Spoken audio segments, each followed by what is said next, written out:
Don't worry about it. Don't think about it. Cheater. You can cheat if you want. You can't cheat this game. You can't cheat in this game. And you are cheating. I'm not cheating. Yeah, definitely. Just get my advantage. Just take my time when I do things. Jeez. Why you doubt Senpai? Whoa. Yeah. I'm bringing not 60 back.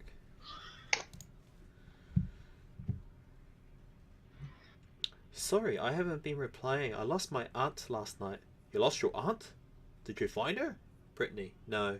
Oh my god. I'm so sorry. I screwed up. I screwed up so bad.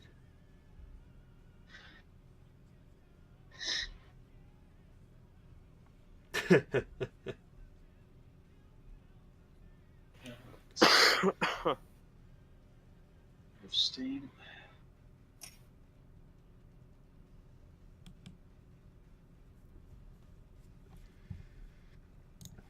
Right, so to start our session off, James, Celia needs to make a will saving throw. Oh, what? Or get wrecked. Oh, get wrecked, of course. Oh, I need to clear my table for junk. This is not the right thing.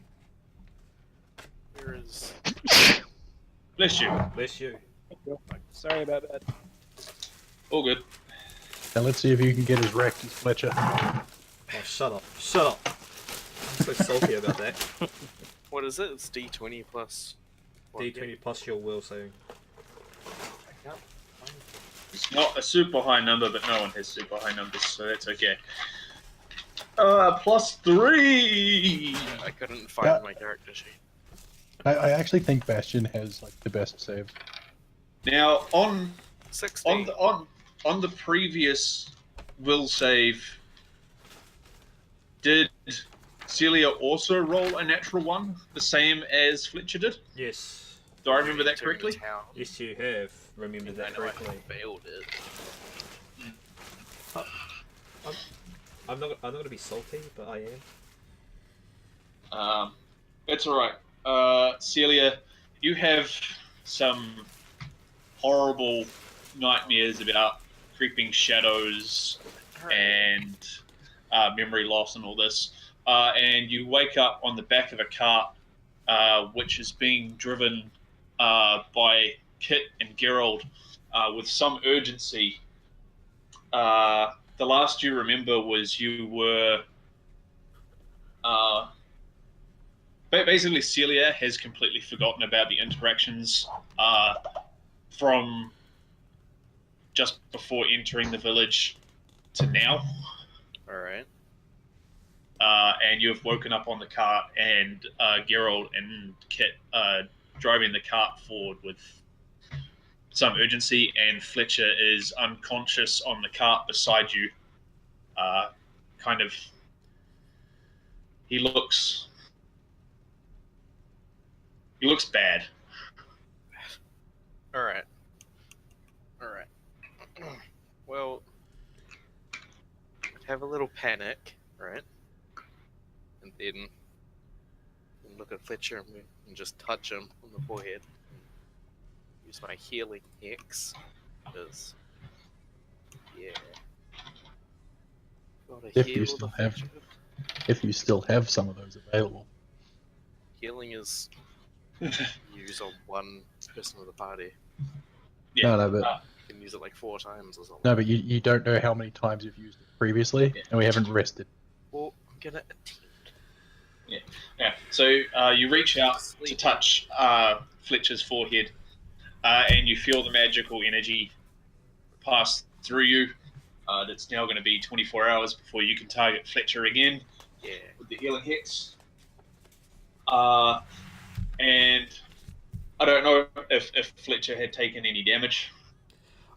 Yes, I have that. Hold on.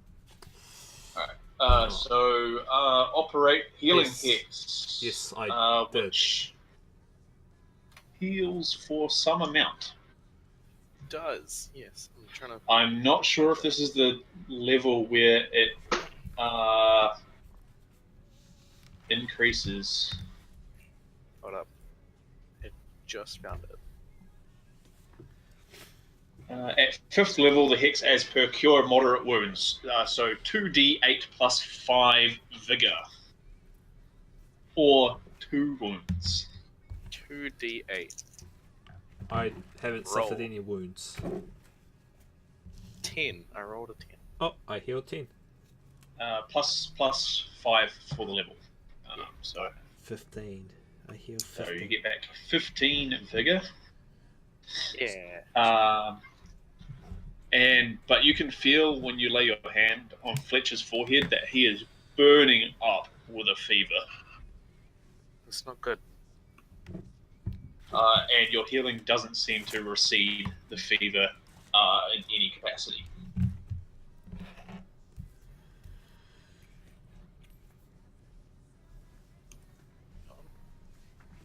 Check something. I mean, I'm just. I will have actually I don't know. Kit. You're pretty attuned to this sort of stuff, and because magic requires people to actually say things out loud. Yep. Both Kit and Gerald, you hear Celia utter some magic phrase over the noise of the cart, and you see her with her hand upon Fletcher. Okay. That's normal. Actually, no. This is actually the first use James has made of his healing hex. Up till now, you've only seen him throw needles at people and summon storms and fire. Yeah. And give Kit invisible pat. Yeah, there was also that. Which we didn't technically see. Well, yeah, because it I being felt it, invisible and all. Only Kit knows. We don't. Alright.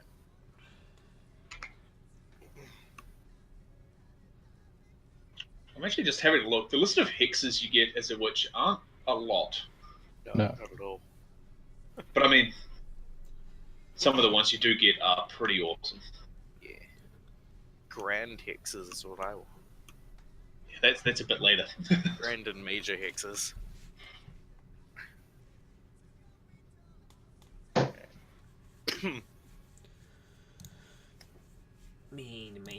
Put this out here and yeah, okay. Where's Fletcher? Ow. Okay, Fletcher. Right, so yeah, I'll Slap Fletcher a bit. I'll leave what Repeatedly. happens next to the three of you that are conscious. Cool. Actually, Cameron, Yeah. I'll let you describe what nightmare you're having. Okay. So as I'm having this fever that I don't know about because I'm unconscious, I just feel this kind of like it feels like we've just been looping around and around like this thing keeps pulling me back, and all around me is on fire, like a circle of fire around me as I am like kind of cuddling in the ball, having this nightmare in my head. Is Fletcher turning into a witch? Okay, just so James knows, you succeeded that saving throw. Last week, the last thing that we did was Cameron rolled the same saving throw. He used one of his advantage dice to roll twice. Both dice rolled 3s. So he failed his saving throw and has permanently lost 4 wisdom of his character. That's a lot of wisdom. It is a big chunk of wisdom. That's why I'm salty. Which is fair enough. But Fletcher's gonna live on with this horrible repeating fire around him dream, and things keep repeating, and I see books burning. Yeah. Alright.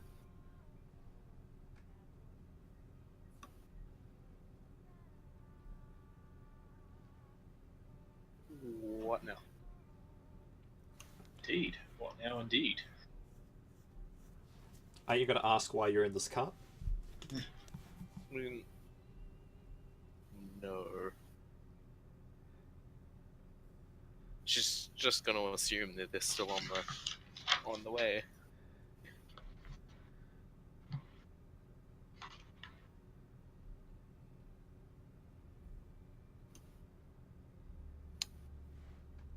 Does Celia remember anything from the? No. She probably not. remembers none of the village stuff. Oh, okay. Do you rummage around in the bags? What bags? I don't know, any bag. Probably. All the bags in the cart are full of your provisions for the journey. Alright.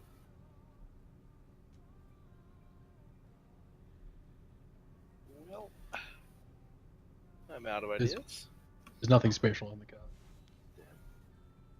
Oh, there is something special. You're in kit, mate.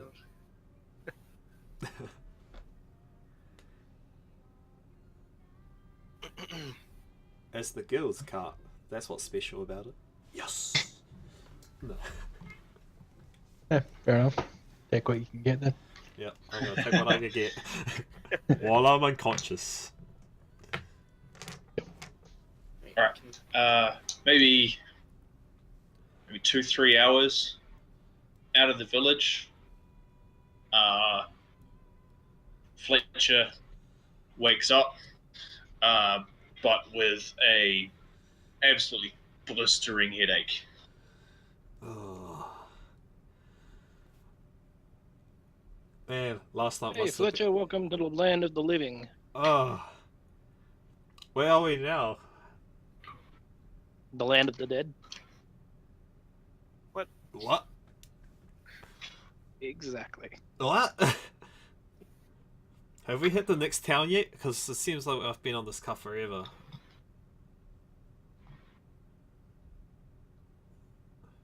I don't think we know how far the next town is. It's not No. evening yet. So we're not camping yet. We're just leaving. Maximum haste. Yeah, you are in a hurry. What's going on? Were we attacked while I was asleep? How long would we have been there? Like a week. It was almost 2 weeks that you were there. So we were stuck in the previous town that we went to 2 weeks in a loop created by a guy in black armor. Are you just joking? What are you talking about? We've been in this cart like ever since. We just got out of the city, and where are we now? I have no idea where we are now. Not in that town as well. Where we are. What town? Town that sounds of things you don't remember. Oh, of course I don't remember. I don't know what you're talking about. Probably a good thing. We're not going back. Okay, I'll drop the question. I have no idea what you're talking about. Kit, do Probably, you know what? probably. Kit, do you know what Garrett's talking about? Yes. Yes, I know that and more. Okay. I think this headache's making me like think about stuff. I'll just have another lie down. While I kind of sort out this headache. Alright.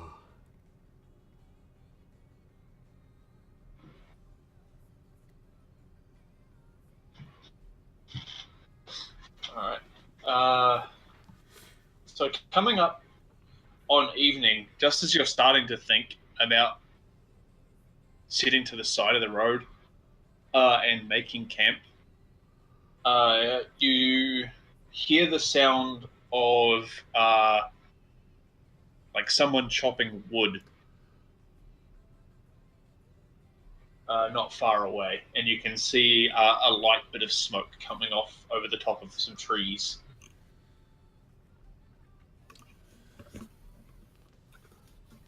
Oh, what's that? Okay. Is that someone cutting wood? And it must be like a little, house or inn. Can I make a perception check?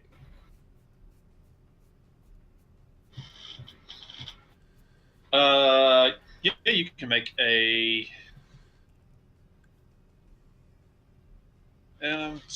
Survival or investigation would be probably what I would accept here. Okay. Well, I'll investigate. Oh, my survival's not that great now. It's cheap. Aaron, Yes.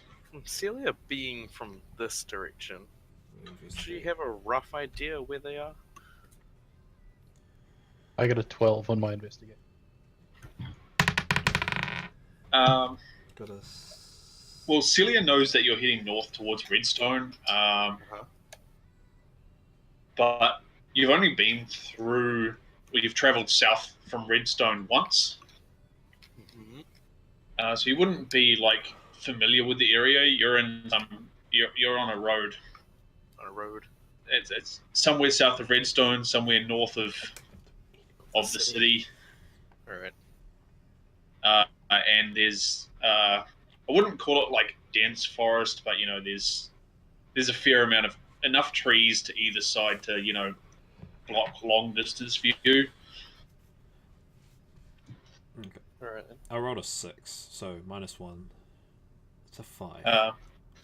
So Gerald, you would estimate, looking at the smoke, that it's probably smoke from a chimney. You're like there's probably a small dwelling like around the corner, like it maybe like a hunter's cabin or something like that, or a small farmhouse. Certainly not something on the scale of like an inn or a tavern or something like that. Especially thinking, your one afternoon/evening's travel north of a village. So you probably it's probably a single dwelling. That's probably okay to go investigate then. We are kind of lost, so it's probably good to like stop by and ask for directions as well. I don't think we're lost. Mm, Don't know where we are. yeah, to be honest, it feels like we're lost. So as you, I don't know, I assume you're going to approach the building. Yeah. As you round the corner, there's a clearing in the trees. There's patted down dirt in front of a circular wooden building with pinnacled thatching. Out the front, you see a beautiful young woman in very simple clothing. She's got a small stack of firewood to one side, and as you round the corner, you see her reach over and pick up a chicken, put it down on the block, and lop its head off. Yay! She can definitely cook. And she starts defeathering the chicken. I'm gonna And putting the feathers in a pouch that she's wearing on her front around her waist. I'm gonna approach the lady, and I'm gonna greet her. As what do you say exactly? I say, hello, young hunter. My name is Fletcher Green. I was like, we are kind of lost, and could you please like help us? We mean you no harm. She turns and smiles at you, and she says, "I'm not a hunter, I assure you, but I would be more than happy to help. What can I do for you?" Are you familiar with these parts of of these woods. Oh, I'm familiar with many places. I I see you have friends with you. Would you all wish to come inside? Yes. How rude of me. These are my companions. I would like to go inside, but yeah. Oh, Do- hello. Hello. Hi there. Hello. Angela. Hi, sorry, I couldn't make Discord work, and my rig is not turning on, and nothing is working. Oh, good. Yeah, all good. Welcome to the game. Thank you. We are all insane here. Some more than others. I'm gonna ask the group if we want to go in or do we want to get on our way to Redstone. Hey gang, do you guys want to go to this nice lady's house? Sure. Extremely creepy. What's the Doesn't worst that can suspicious at happen? all. Okay. Well. Oh, I'll tell the lady going. Yep. Oh, we're coming for a little bit. Then we have to head on our way. Thank you for your generosity. She says, "Oh, wonderful," and moves to the front of the building and opens the door so you can go inside. Inside the building, it's very simple. Sitting at a table, a circular table in the center of the building, you see a very decrepit old woman who seems to be flipping cards over on the table, shuffling them, putting them back down, flipping them over. On the far side, there's a very simple kitchen where you see a third woman, probably middle aged, quite large, chopping up vegetables and throwing them in a large pot hanging over a fire where you can see the smoke from the fire that you saw going up a chimney. Oh, so that's where that smoke came from.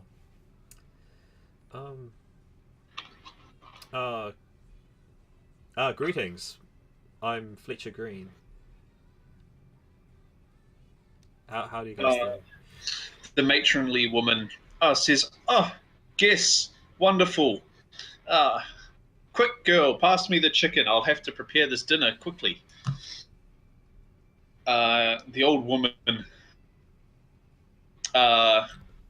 looks up from her cards, and you can see one eye has been sewn shut.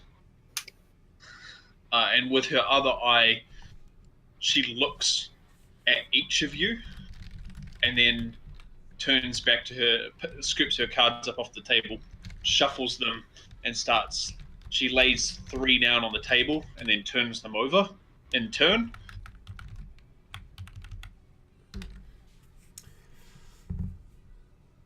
And then shuffles them and then does it again. Don't mind if I ask, old lady, what game are you playing with those cards?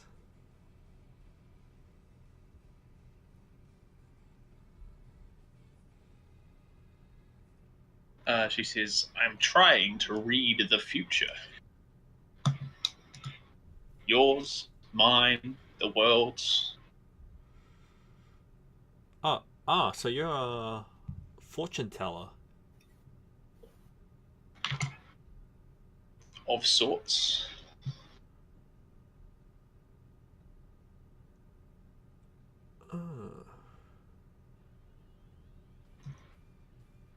I'm kind of speechless, to be honest. I've never met a fortune teller before.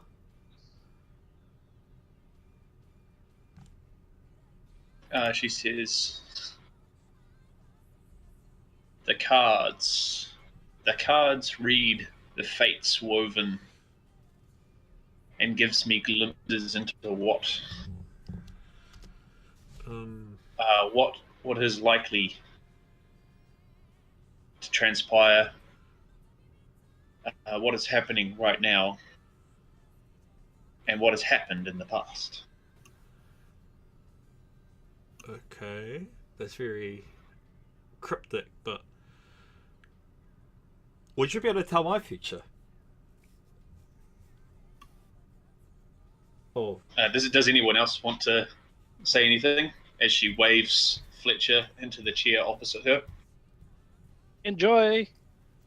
I'm kind of sort of on edge still, so I'm looking around. Celia's gonna join the lady in the kitchen.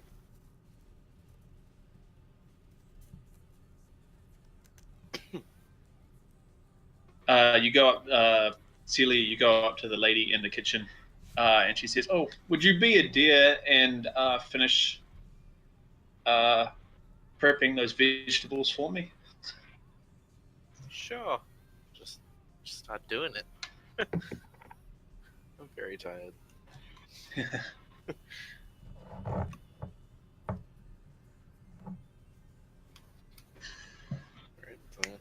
Right, So Fletcher sits down across the table. yeah, I'm pretty excited. I'm pretty excited about this. And she hands you a stack of cards. They're quite large. Yep.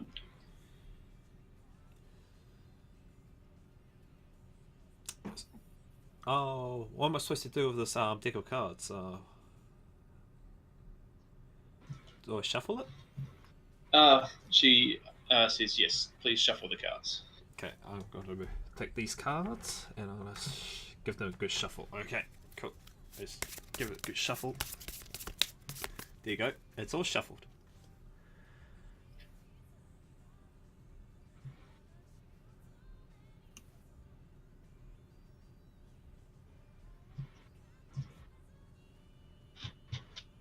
So she takes the cards back off you,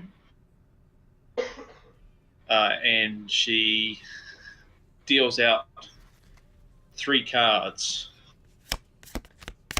And she says, "First, we look at your past." And she gestures for you to pick one of the cards laid out on the table. Okay, so if I'm facing the cards, I'll pick the middle one. All right. You pick the center card, and it flips over, and on the card is a picture of a set of scales with gold falling from the scales on each side. Oh. And she says,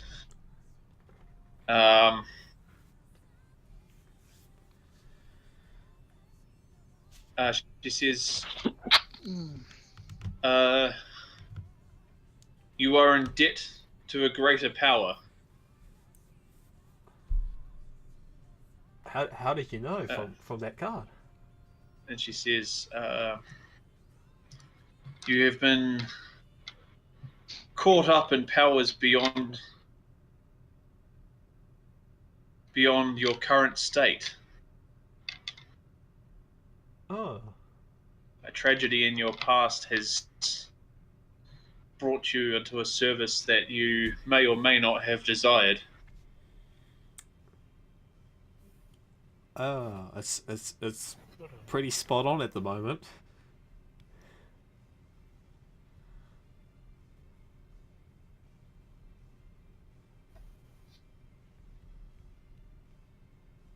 So, something from a past.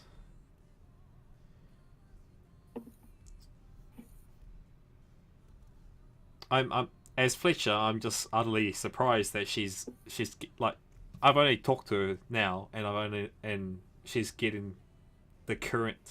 I think the current gist of what's happened to me, and I'm pretty impressed. I'm just like, oh my god. And she says, now, your present. Okay. I'll pick the left card. It flips over, and there's a picture of two men shaking hands. And she says, you have surrounded yourself with companions. Companions who will help you see through the tough times ahead. And there are more companions in your future. Yes. Oh. And what about the last card?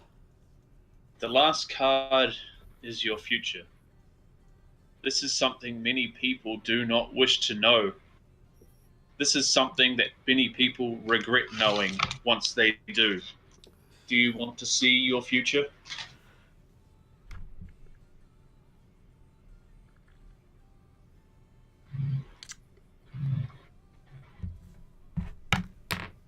Sorry, I need to decide on this. Yeah. Yes.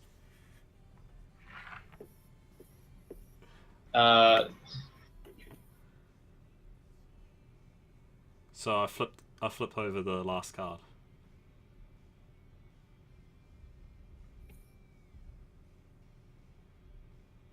The last card has a picture of a swinging axe trap. Swinging X trap. Am I gonna die here?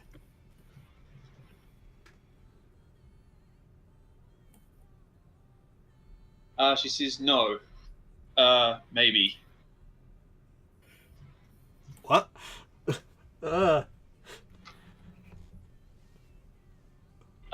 She says there is a great trial that you're heading towards now. You must conduct yourself justly and truly. Alright. She says, should you succeed at your task, you would be rewarded greatly. Of that, I am absolutely certain. Alright. But beware, because failure will have dire consequences. Alright. And Geralt is standing off to and he can hear all of this. So can Okay. Kit. Yeah, that doesn't sound like a fun time at all. Nope. I look back at this. Get your own fortunes taken. Don't listen to mine. And she casts her eye around and she says, would anyone else I'll do it. here? I'll do it. She says, what a strange creature you are. Please sit. Yes. And as you sit down, she says, I don't do these often, and I have done one for free. Okay. Something, one kindness deserves another, a payment of sorts. I can give you a seed. How many of those do you have left? 7, Seven. 8-ish? 7? Cool. She says, let me have a look at this seed. Okay. And you plant the seed in her hand, and she says, yes, this will do nicely. And she sort of closes her fingers over it and then opens her hand, and it's gone. Where'd it go? And she begins shuffling the cards. And she shuffles them faster and faster, and then she hands you the deck of cards, and she says, would you shuffle the cards, please? Oh, very nice. I'm shuffling. And she takes the cards back off you, and she puts 3 on the table. 1, 2, 3. And she says, first, we look to your past. she says, "Please, one of the cards." I will take a card. And you flip it over, and it's a picture of clouds being parted by a ray of by a ray of light. Yep. And she says, "You are created. A being has divined you a purpose. You were sent to these lands with an intention, but you have not yet discovered what that intention is." Mm-hmm. She says, "And now you're present." Take a card again. And it's very similar to the one that Fletcher flipped over. You see two men shaking hands, but now there's a dog sitting to the side of one of the men. Yep. And she says, "You are among friends and companions, but you sit outside the normality. Sounds about right. You're too different to be completely within the folds of companionship." Yep.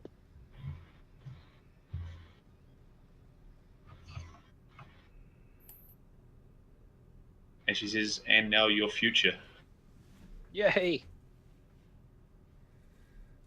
And you flip it over, and it's the swinging axe blade on the trap. And she says, "Your future is the same as your companions. A trial awaits you in your very near future, and you must conduct yourself with justice and truly, or else dire consequences will be at hand. Success, however, will bring great reward." Yes.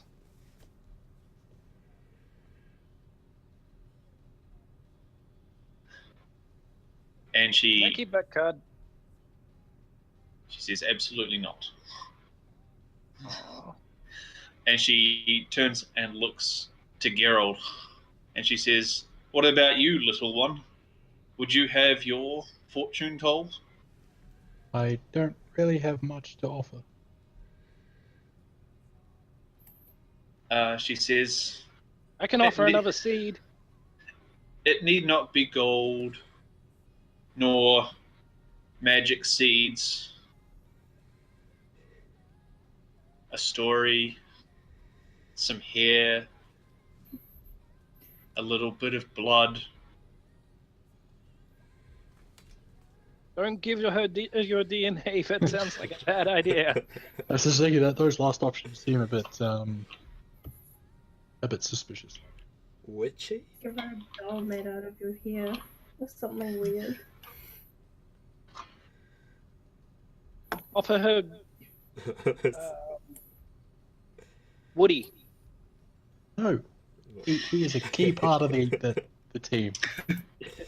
He has saved us on many occasions. Maybe its original blueprints. I was just thinking I've probably got a blueprint somewhere. Great. So do you want to offer her one of your blueprints? Oh yeah, I'll offer her. She looks at it long and hard, and she says, "Yes, I see you spent many hours, days, weeks even, on these. This will make a fine payment." And she rolls it up. And as she rolls it up, it seems to almost vanish in front of your eyes. I'm still weirded out from our previous experience, so And everything weirds me out. she hands you the cards to be shuffled.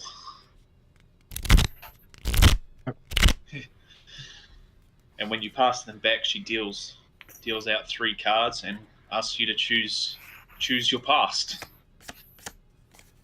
The left one. it flips over, and it's just an image of a silhouette behind a bank of fog. And she says, "Your past is shrouded in mystery to you. You know not your origins. You know not your parents. You have no idea where you have come from." That's pretty accurate. And she says, "But I can tell you this: your lineage is old. Your lineage goes back before the existence of this nation and the one before it."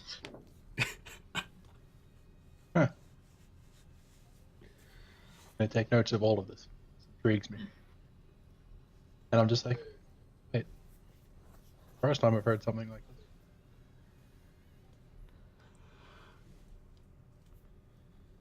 this.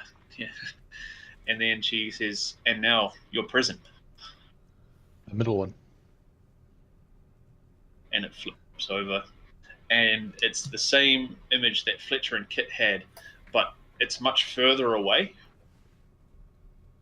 And she says, "You feel removed from your companions. You feel more as an observer sometimes. An emotional distance between you."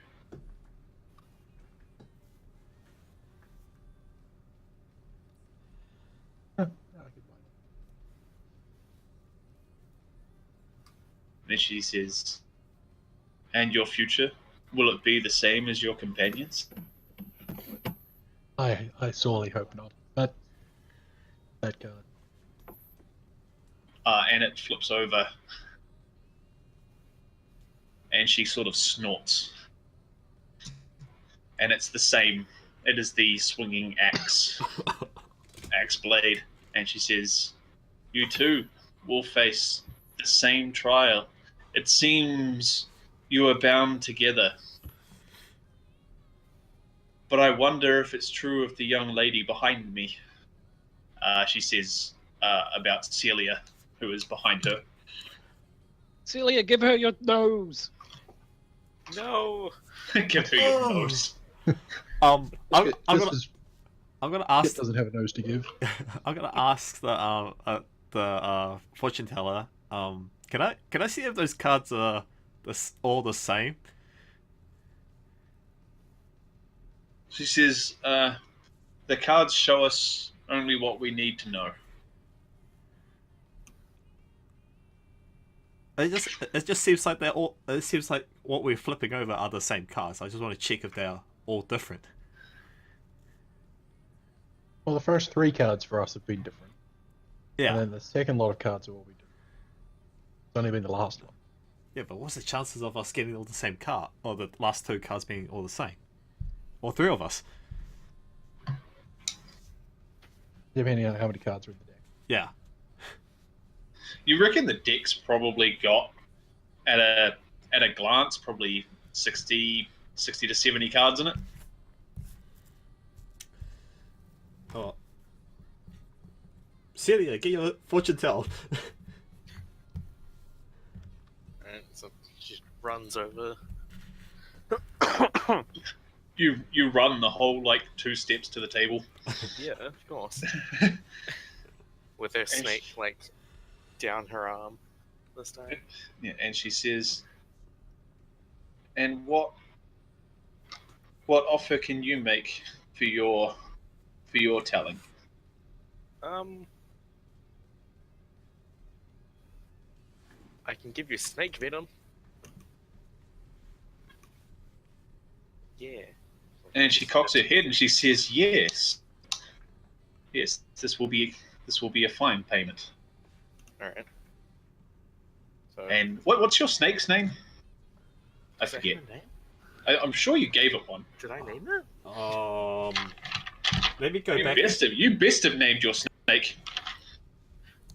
I remember naming the ferret, Grimoire. I'm gonna go back to where Celia was introduced, and Well, that does ring a bell. You should have named I'll your have to snake kind of spell Trouser. Named it what? Trouser. No.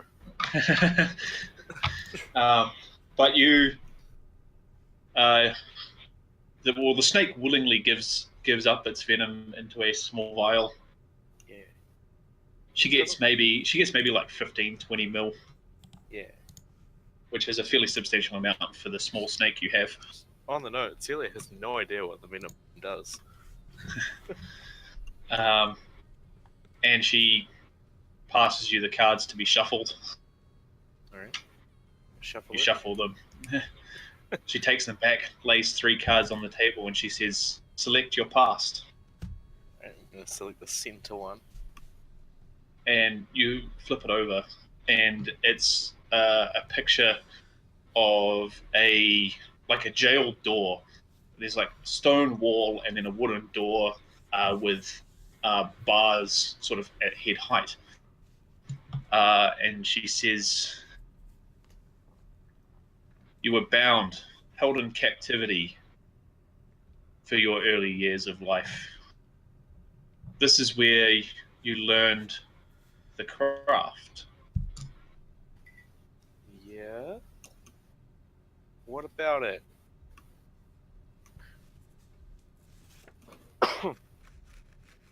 Your past is what defines who you are. Mm-hmm. She says, "And who you are in the present," and she gestures at the cards, I'm gonna flip the right one. and it flips over, and it's a picture of a solitary person on a path, and the path is leading into an ominous darkness. Great. And she says, "Interesting. You were returning to the place where you were held. You are returning to your past.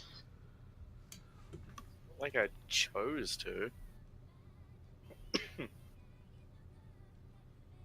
But you are free now, child." Yeah, but they need my help. And I just point over to the others. we're And she around says- you. And she Point says, to one of them. she has the last card, and she says, "Do we feel we need to turn the card? Or are you satisfied with the cards of your companions?" I want to flip the card. And you flip the card, and it's got the swinging axe blade. Damn. But on the blade, the blade is covered in blood. Oh. Hooray. You got straw for Celia? Oh no. And she says, "The ties of your companions are stronger than your ties with them. You are at the highest risk of failure in the test to come. Hooray. What? But the same stands true for you. Act truly and just, and great rewards await. Great rewards await." Words. Right. At this juncture where the larger matronly woman says, "Dinner's ready," and she flicks out bowls of a healthy-looking chicken and vegetable broth. So not a mediocrely warm stew. No, this is piping hot. Oh, bitchin'. I'm gonna quickly. I'll be like, thank you. I'm gonna dig in.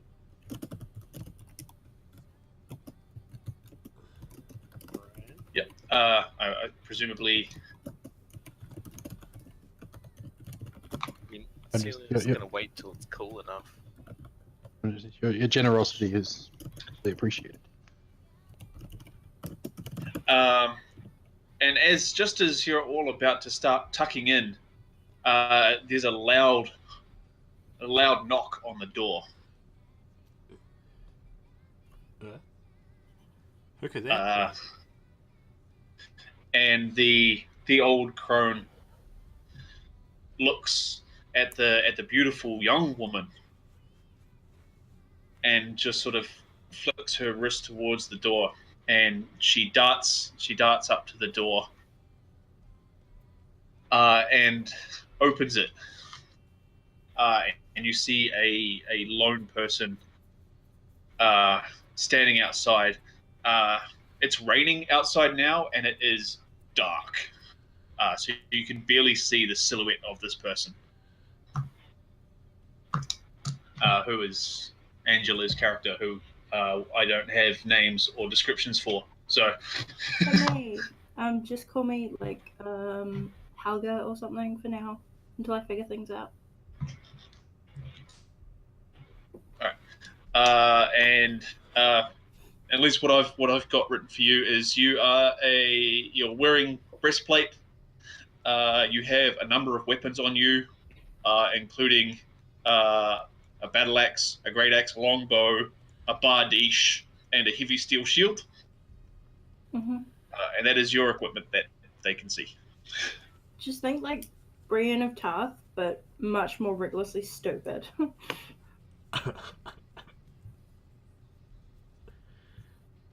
And I guess I'll just walk in and I'll be like, "It's me. I require aid."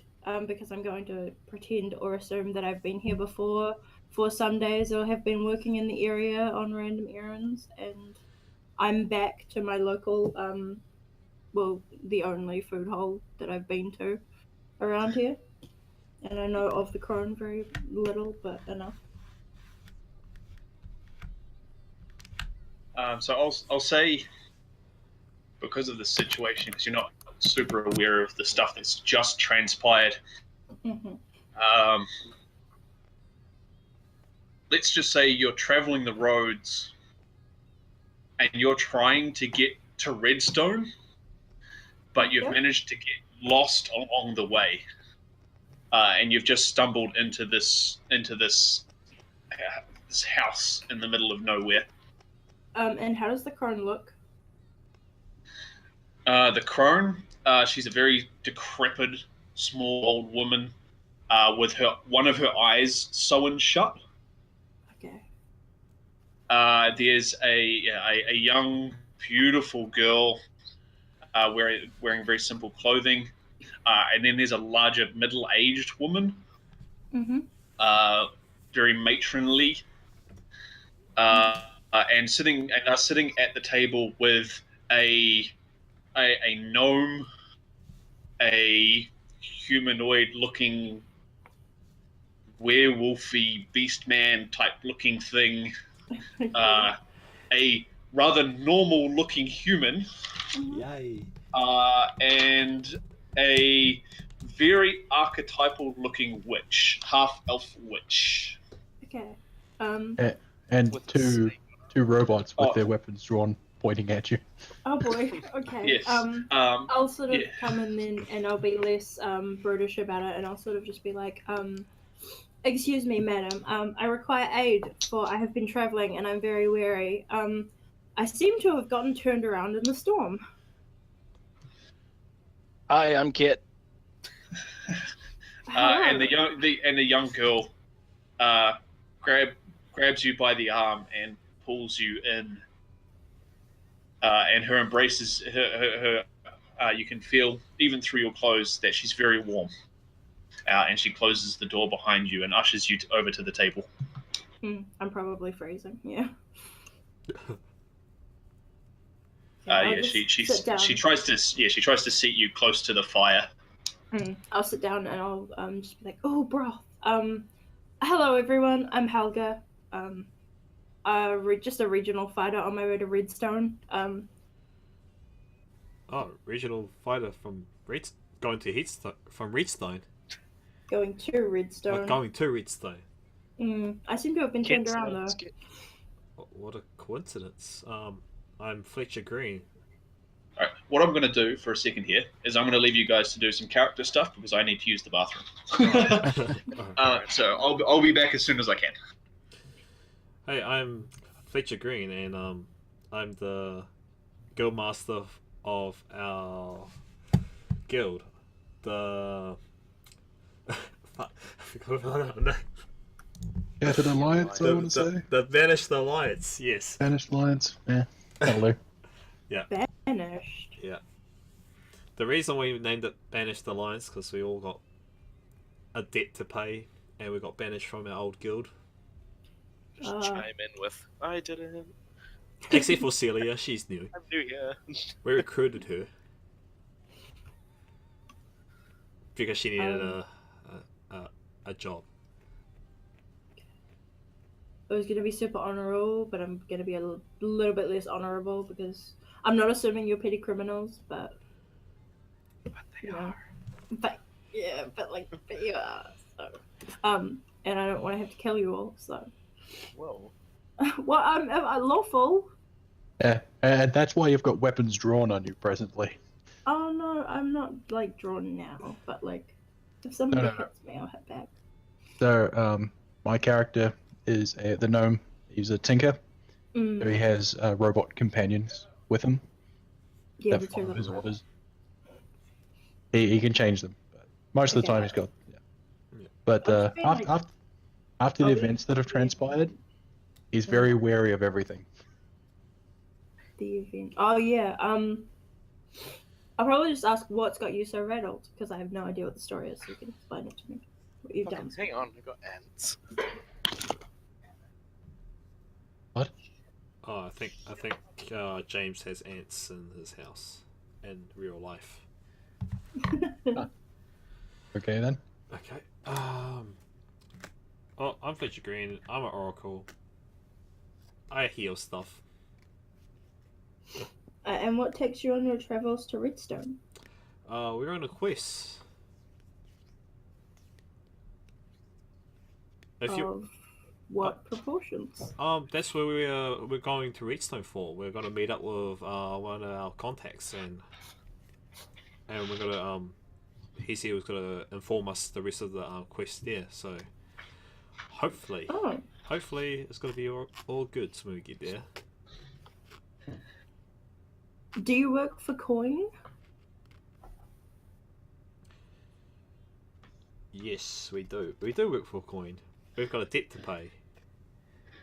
Hmm. And could people not in debt join your crusade? Yeah, If you want. if you want, but whatever you get gets subsidized into the guild to pay off debt. Well, stronger in numbers, and I'd rather go out with a group than get lost again. All right. Yeah, the best part about this job, which I'm guessing Fletcher hasn't mentioned, is that they've been summoned to Redstone, but they actually has it's just you don't have any details on what the job is, Yeah, that's what I Oh, told okay. her. and so you don't know if or what payment there will be. If there's coin, I'm interested.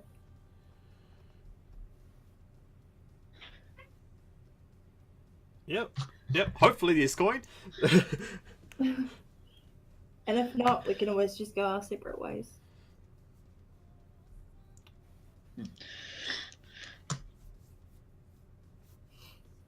And I would like you talk over dinner. The three women whose house this is. The crone doesn't speak much. The larger matronly woman is just trying to make sure everybody's comfortable. She's like, are you warm? Do you like the food? Do you want some more? Can I get you anything? And the young girl, I'll say, she's sitting next to Helga, and she's being very, like she's very flirty with sort of everyone, but because she's sitting next to Helga, Helga's getting the bulk of the flirt. Okay. I don't know how I feel about that yet. Yeah. I'll be Well, polite. she's kind of just doing it with everyone, but because you're right there. I'll be polite, but I don't know. And you can now hear the rain absolutely pounding. Oh. I guess we can't travel anywhere with this rain. I'm sure glad I got in here at the time that I did. And can I have everybody please just make for me a fortitude save? Now, do you roll real dice or? Yes. Real Yeah, dice. we're using real die. We're operating on a faith system here. Cool. I got a Plus, 21. Wow, 25. very good. Wait, is that everyone that's eaten something or everyone in the room? 17. Everyone at the table. The bots don't need to do it. What I was asking. 7. Why? Why? At least you didn't get a 6. So, Helga and Fletcher, you sort of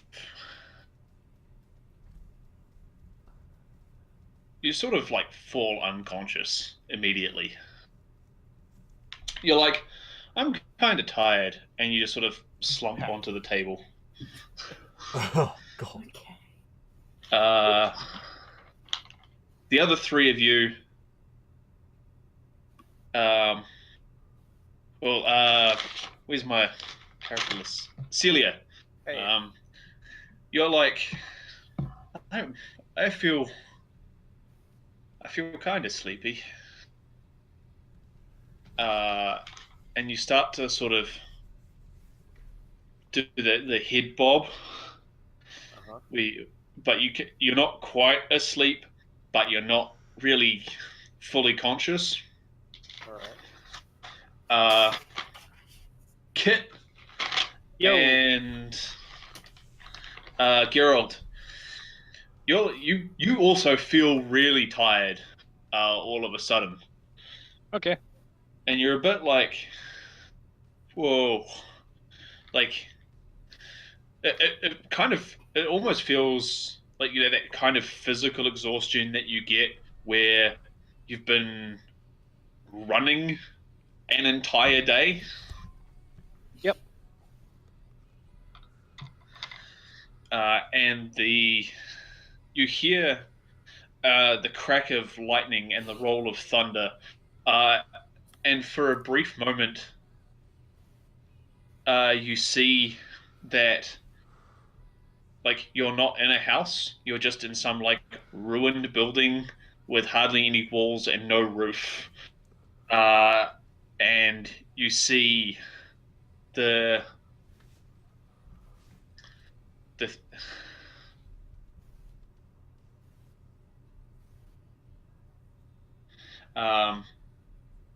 so you see the three women in the moment where the lightning cracks, that they're a lot more gaunt than what they appeared to be. Yep. And you can see that all of their eyes are hollow, except for the crone, who's got the one eye. Ooh, creepy.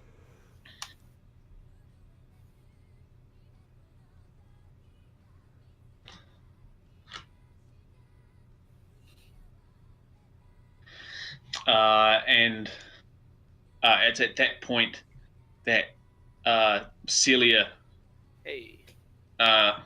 collapses onto the table asleep. Damn. And Kit, your body is just so heavy that you can't keep yourself up. Cool. And you sort of collapse to the ground. Oh, that's unfortunate. And the old crone approaches Geralt, and she goes, "Yes, you are a strange creature indeed. Out of place, out of time." And she sort of gently brushes her gnarled fingers over your finger lids, and you are unconscious.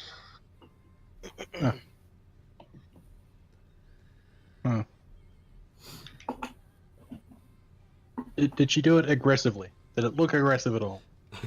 No, not at all. It was very, very calm. Wouldn't the robot still be like, why is she touching my master? No, they've probably been given the instruction of, if it's aggressive, shoot them. Yeah. It's like if they actually attack or cast a spell or something. Yeah. And all of you at the same time wake up the following morning. Would that count as my spell rest? Yes. You Yeah. all recover all wounds and vigor. Yep. And you wake up feeling, despite the fact you're lying in the dirt, That's right, we're going you to all this. wake up feeling incredibly refreshed. Cool. Alright. Cool. I'm greatly confused. Celia just autopilotly starts preparing her spells. Just like, need to. So prepare your spell slots for the day. I can't decide whether it's too hot to wear a jumper or not. Um, I'm wearing mine. I've got endurance, so I don't mind sleeping anywhere. And even Helga, who at this current stage has the Crusader feat, which means she only needs to sleep 4 hours instead of 8 hours to get a full rest, has still woken up at the same time as everybody else. Except I feel refreshed and mildly annoyed because I walked into a house with solace and I woke up on dirt, very confused. Yes, Helga and Fletcher wake up like you're like, I was eating a nice meal and now I'm lying in the dirt. I sort of imagined that my robots have put me in my cot.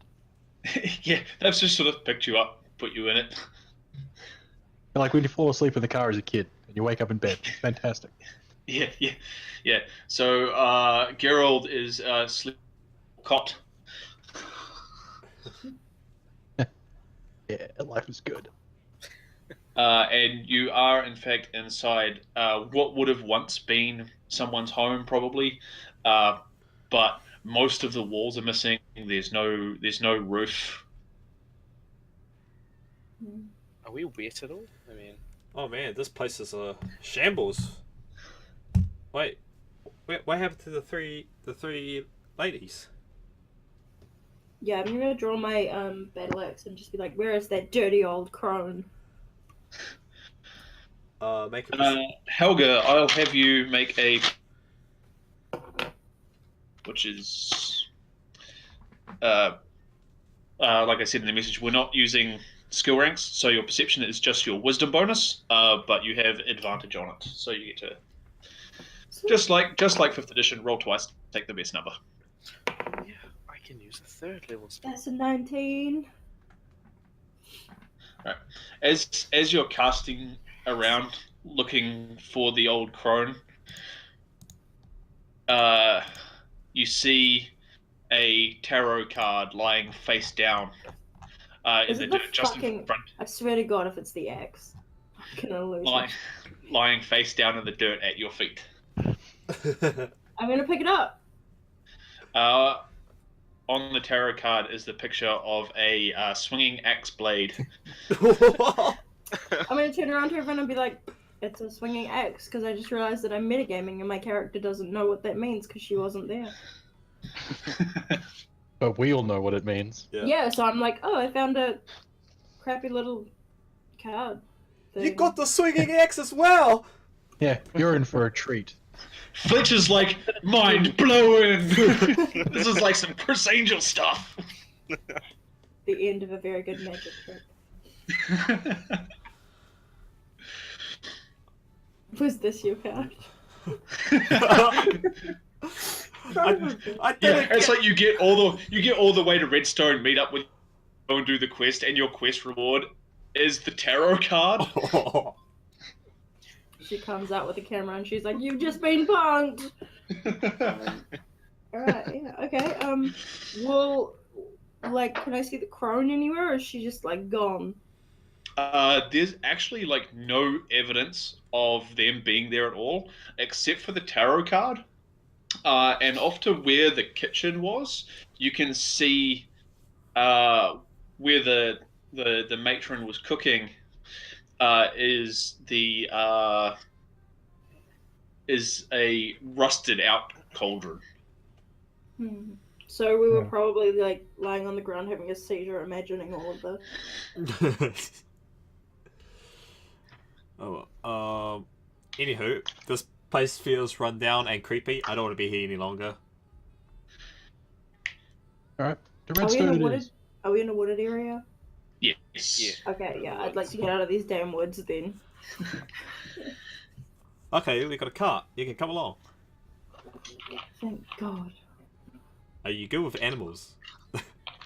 Well, I don't hate them, I guess. Can actually Angela's character like? Oh no, I haven't got advantage in handle it, but I mean, She has it as a skill, so it's not disadvantage. Yeah. okay, so Aha. yeah. Better than everybody else. Yeah. Oh, okay, so then yes, I am. I love animals.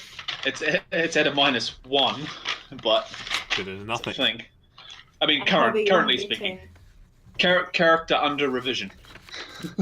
Yeah, I may just bump wisdom down to 10, make it a dump stat, and make my charisma 10 so I don't have negatives. Oh, you can just swap those two stats around if you wish. I hate 8s. I always Yeah. hate negatives. I'd rather Negatives just are be fun. average. I'd like my I take a goal is to slight- be average in all fields. I take a slight negative in social interaction. Yeah, you take a Well, slight negative. I In the take a huge game, one. or In the game. Currently, I'm not every actually- single character has a negative. Currently. Because my wisdom just got bumped all the way fuck down. It's still not as good as mine.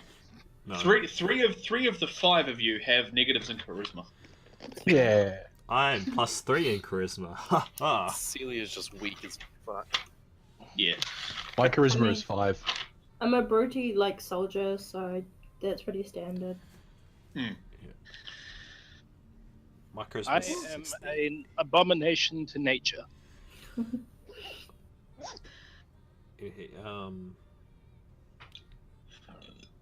Oh, excuse me. So we set up the carts and all that, and our horses, and our horse. Did you have? Yeah, it was just one horse, wasn't it? Yeah, There were one just horse. One horse. Do you want me to handle the animal? Oh, Kit can do it. I can do it. Horses love me.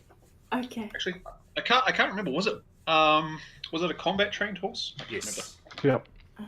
Like a warhorse. Well, it just doesn't run away as soon as a wolf barks at it. Yeah, like a warhorse. They're like trained to just ignore it and stand there.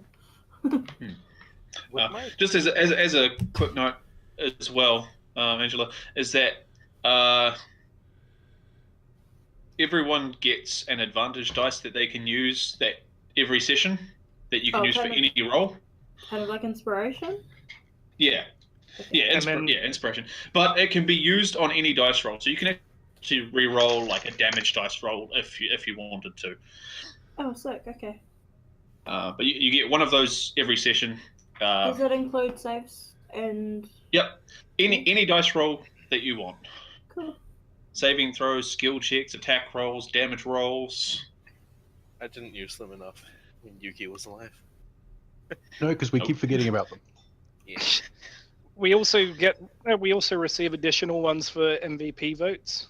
So yeah, at the end of the session, I take MVP votes, and people get extra rewards for that stuff. So far, Darren I think has won about 50% of them. I've got Darren's won a lot of them. I've additional. won some. So I got 4 bonus ones plus the weekly one. So I got 5 to spend if I want. A week. Do the MVP ones stay more than one session? They stay forever until you use Yes. them. Yeah. Your MVP ones are ones that you get to keep. You get 1 refresh every session.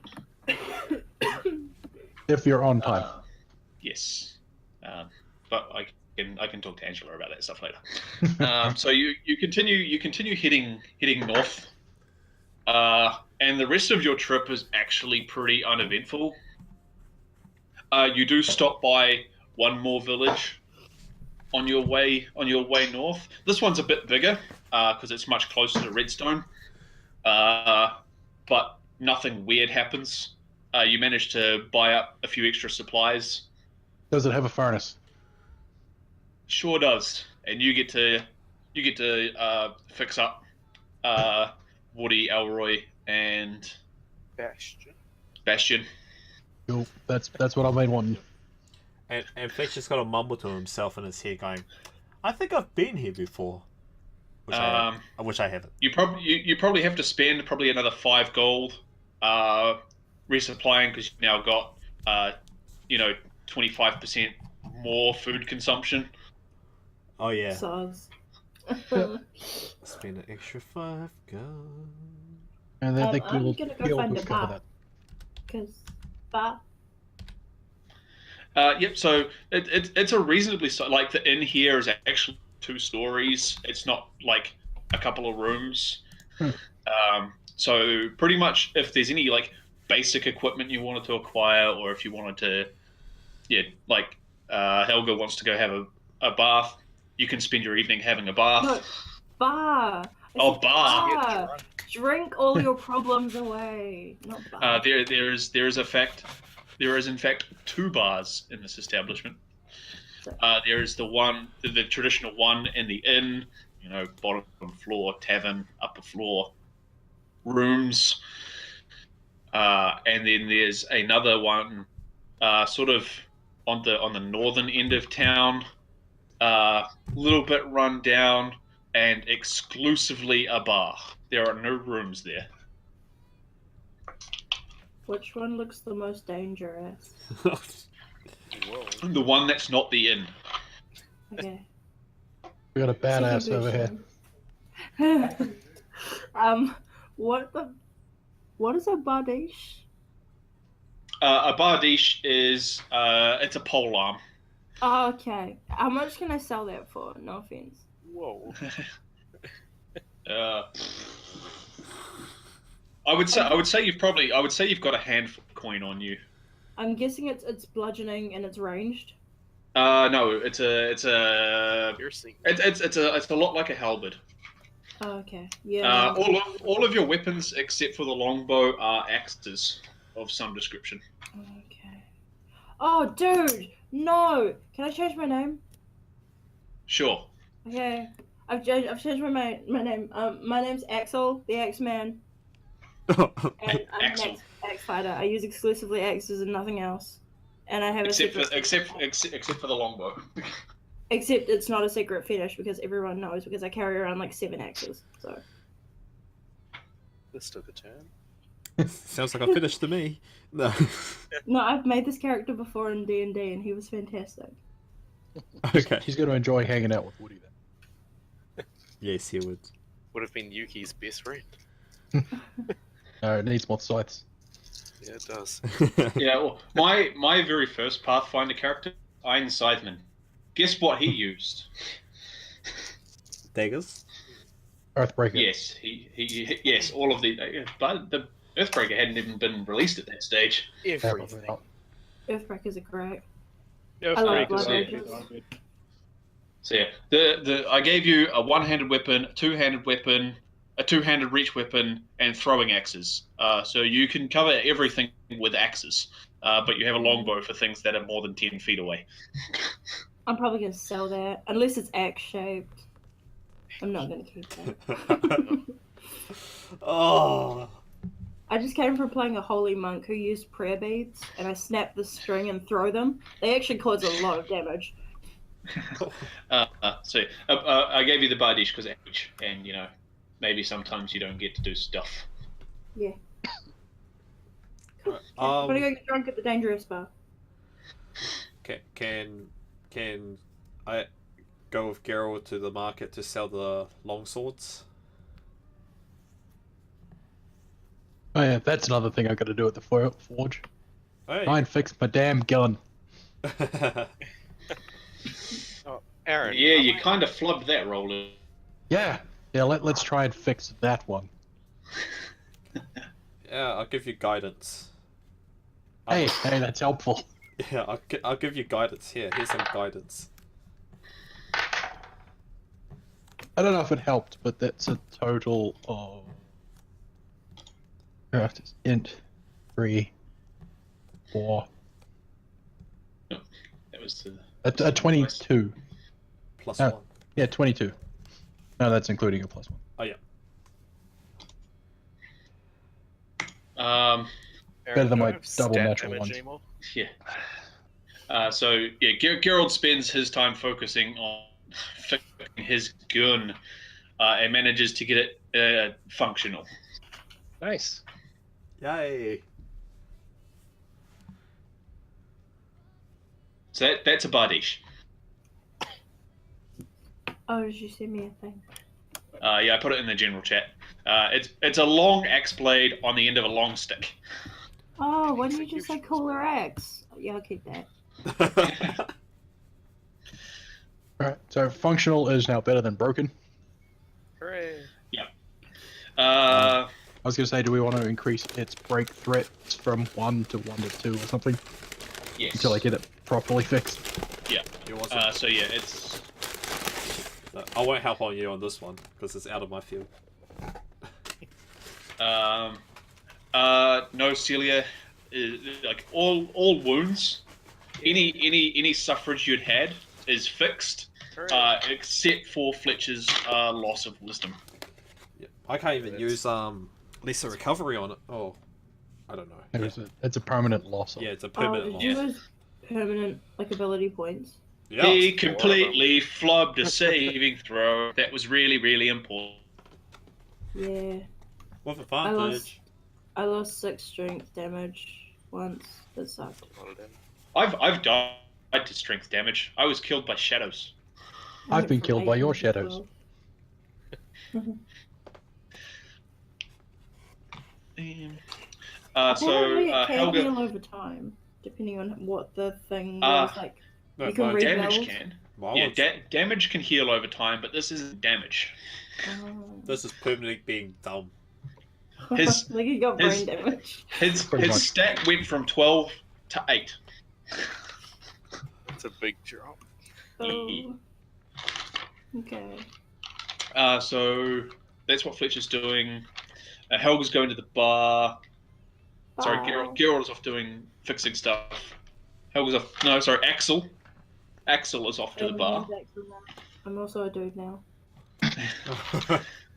What are Kit, Fletcher, and Celia doing? I'm going to Kit first. probably just gonna chill. Maybe look for hunters. Always look for hunters. Yeah, at this time of day, the hunters will already be out. Oh yeah. I'll say Alright. you're probably early afternoon. Cool. Kip will laze around then. Cool. Celia. Just gonna look for people that she knows. All right.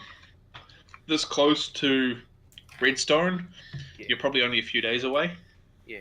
As you're walking the streets, you don't recognize the person, but you recognize the uniform, which is to say you see a mage of some kind walking around the city with a red tabard that has a black cross center on it that goes the full length and width of the tabard. I think they're just gonna keep walking. Yeah. Keep walking and go wherever Axel went. Dangerous bar. Dangerous bar. She's like a lost puppy. She's gonna follow whoever's new. Hey, well, you're also new. Coolest one. What's And what's that's Fletcher how we going to lost do? Celia. Oh, That's how Celia died. I was with Geralt casting guidance on him fixing his gun, and when he said Oh, upgrade, yeah, I got bored. I was out of my field, so I decided to go to the market and sell the 8 long swords. Obviously, we don't need it. How Well, do we now that carry it- that many? Well, yeah, the idea was that now that I fixed my gun, we can sell all 14 of our crossbows too. Fletcher can do that while Yeah. you're attending to the weapon, because that's probably going to take you all the rest of the afternoon and evening. Are you actually able to carry that stuff, Fletcher? You could send Woody to follow along, carry Well, it that's what I for was him. gonna. Or you can take the. He's got the. He can just sling them over the horse and lead the horse around. You could Yeah. take a hit. I mean, Or Kit could help him out. I'm happy to help. So for the 14 crossbows, oh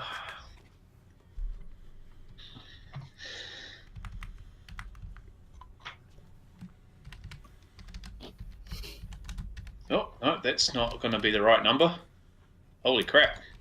The light crossbows.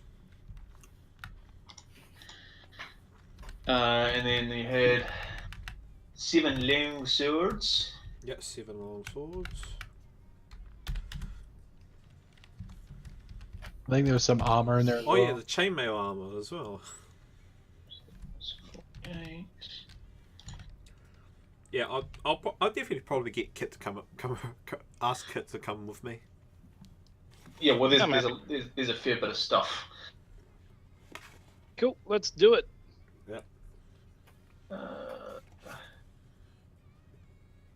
And get Horsey to help as well. You take them into the shop. You know, there's a general weapons store here. You know, it's like immediately adjacent to the smithy. Convenient. How convenient. And you walk into the shop, and there's a man and a woman talking behind the counter. And you can see there's like just racks of weapons and armor and shields. You know, a few of every different variety that you could think of. And you approach the counter, and the man and the woman that are talking to each other, the woman turns to you. Can I help you? Yes. We wanted to sell you some weapons and armor if you're willing to take them. She says, "Yeah, we do that occasionally. What have you got?" We've got 14 light crossbows, 7 long swords, and 7 chainmails, and 7 heavy wooden shields, and lots of bolts. She says, "Bolts of dime a dozen. I won't be able to give you." Hand everything over to my husband. Go through everything.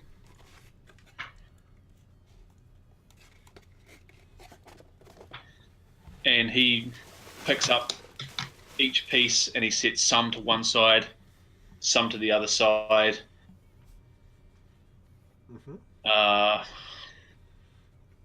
And then he has a smaller third pile, which is primarily the wooden shields. And she says, "Right, this stuff's good. That stuff needs some work. That stuff down there is practically rubbish.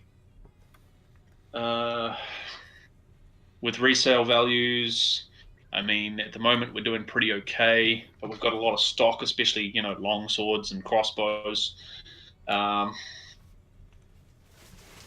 Look, all in all, I could probably give you 600 gold for the lot." 600 gold for the lot. Oh. That seems really high.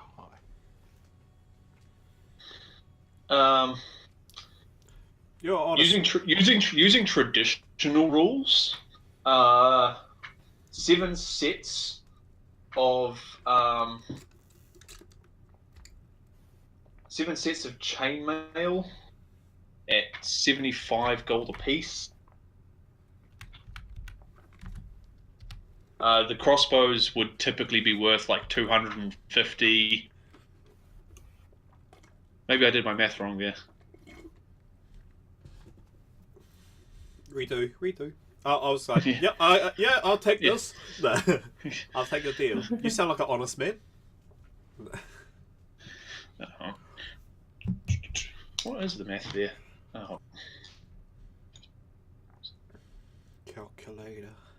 Did you say light crossbows or heavy? Light. Like, Yeah, so 35 gold each. Anyway, 14. So 7 times 35 is 200 and something. Wow.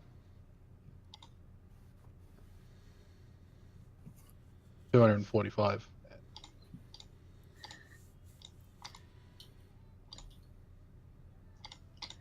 I don't know, 600 just seemed really high to me. Yeah, no, like if you were to do all the math on it properly, it's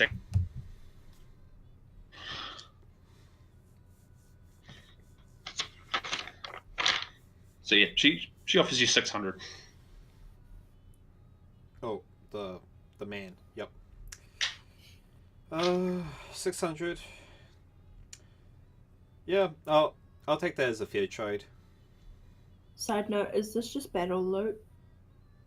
This stuff is Then that's fine. Yeah, I see. That's good. Yeah, I'll take the 600, and you guys can have this equipment.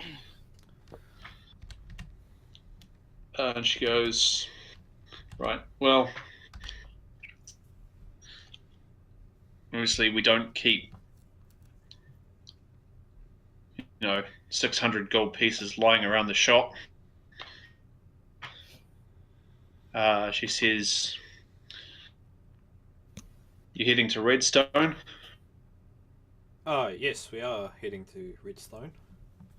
Yeah, there's lots of people heading to Redstone at the moment. I shouldn't have any problem offloading this stuff to people heading that way. Everyone needs a spare sword. What I can do is I have an account at the Redstone Vault. I can write you a notary, write you basically an authenticated note, and you can pick up 600 gold pieces however you choose at the vault. Okay. Yep. Okay. That sounds good. If it would make you feel better, I can offer you 100 gold pieces here and now with a note for 500. Take their firstborn child as collateral.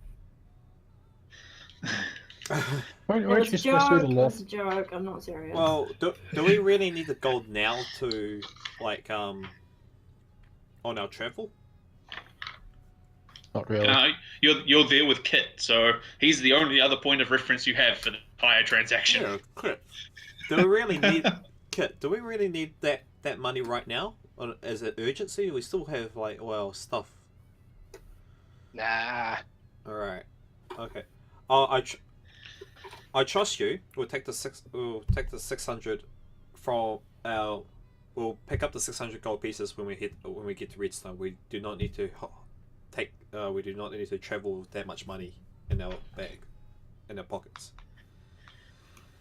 She nods, and the big man starts arranging the weapons that they've bought on the shelf, and taking damaged ones out the back to start fixing them, and tosses out the garbage.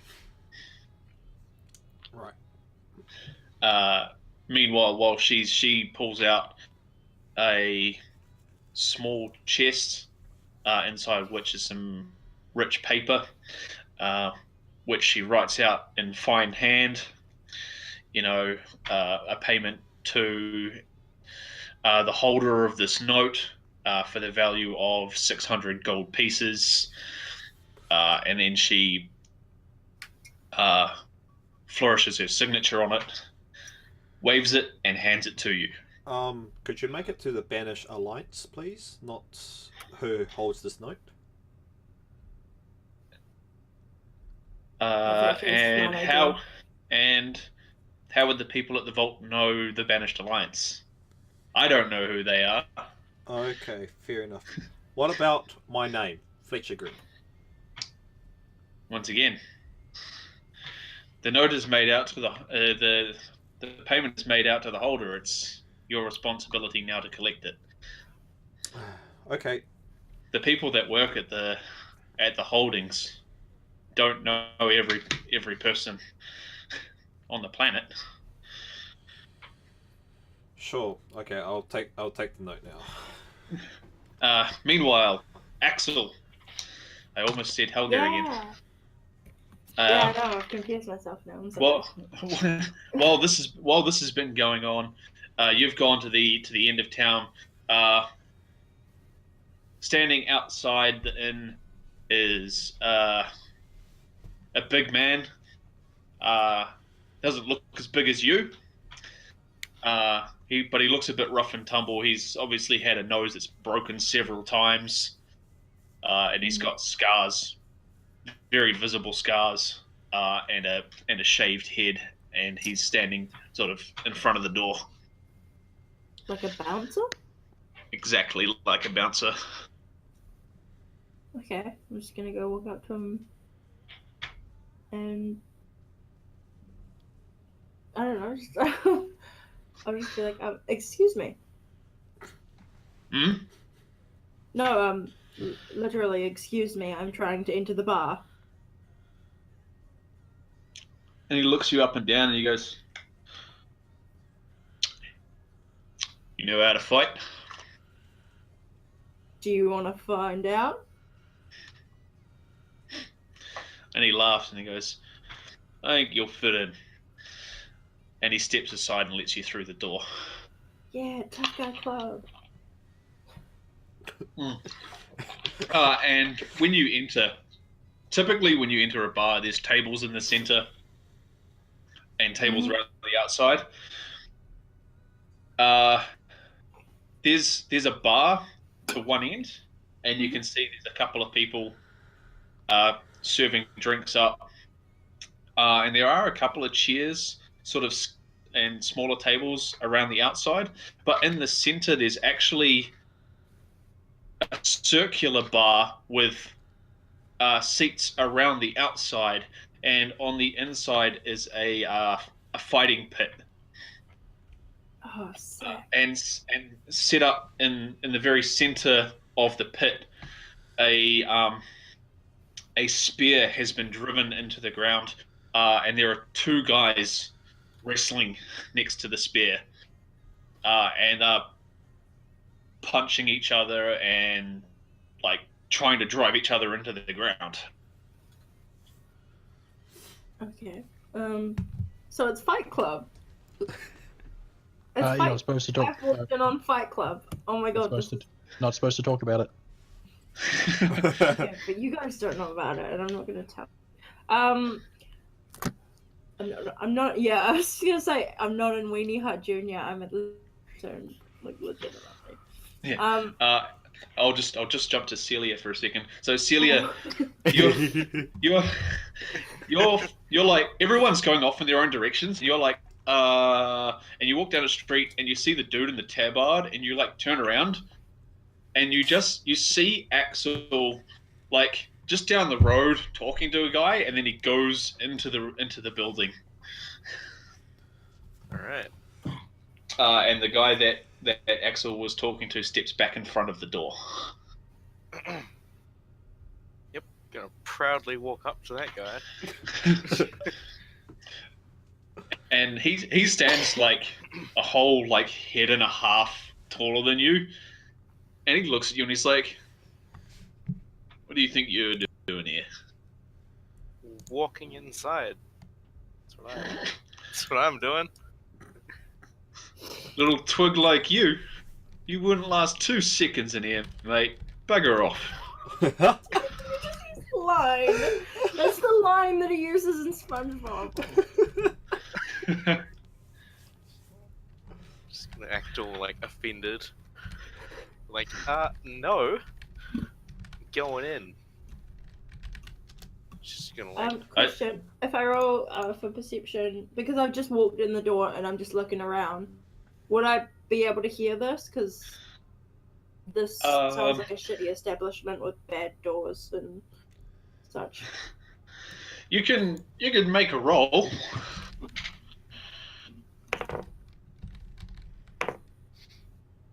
I got 10 twice. That's cool.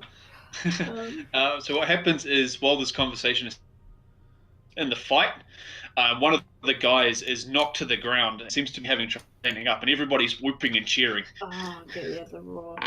Okay. Sorry, buddy, you're on your own. Quick cut back outside.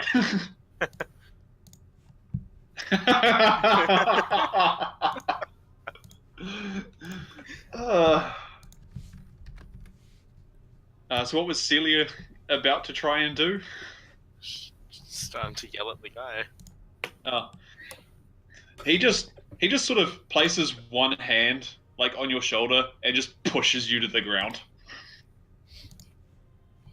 She huffs and gets up. Like, move! I'm getting in here. Or else. Gonna, like, Or else act what, all- little man?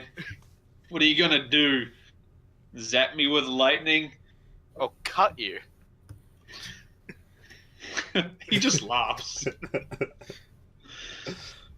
Gonna draw my sickle and like act all fierce. Like, yeah, I'll cut you. And his face gets really dark and he's, you really don't want to do that. Hold up, I have a spell for this. I don't have a spell for this.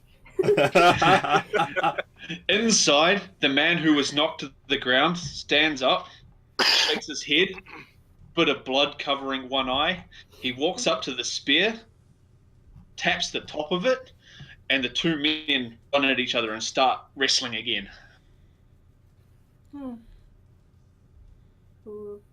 I'm gonna go over there then because I wanna watch them beat each other up. The bar is actually reasonably full. There's a few spare seats here and there. Nowhere you could sit by yourself unless you were to sit like up against the wall at one of the smaller tables.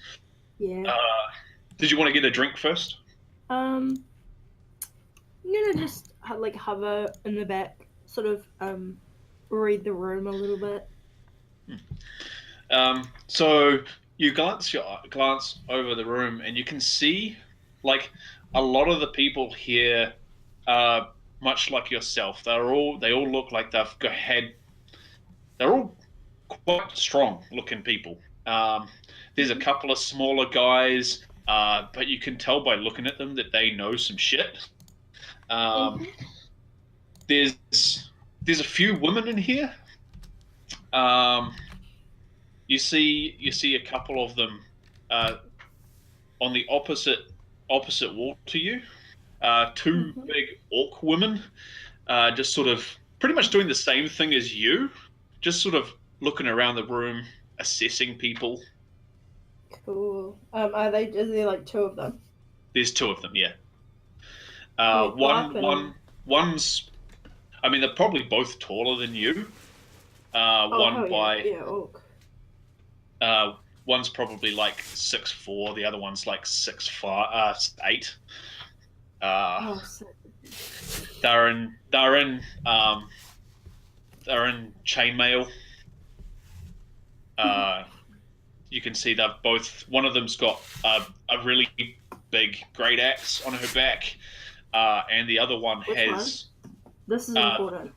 Is it the 6'8" one? The 6'8" one, and the 6'4" has a war axe and several hand axes on her person.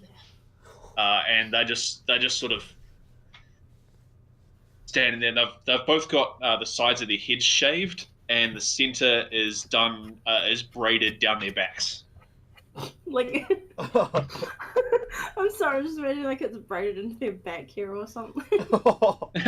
Ew, that's It sounds like what a barbarian would do. gross. Okay, I'm gonna go up and because you know Axel is a man of strength, size matters. He's gonna hit on the 6'8", holding the great axe. That's his kind of woman. All right. What's your approach? Oh my god. Meanwhile, outside, Celia's like, "I'm a cut you." The palms are off. Just keep Oh shooting. yeah, what's jump to Celia, Isaac? What? Yeah. So Celia, what's your response when he just sort of? You're like, You're like, I got a spell for this, and you're like, wait, no, I don't. You probably start to panic. Do I want to threaten Celia's life here? Don't threaten Celia's life. Take It this. could work. It could She work really in your wants favor. to He get could in. let you in. Why not come and get Kit? Kit can help you. Because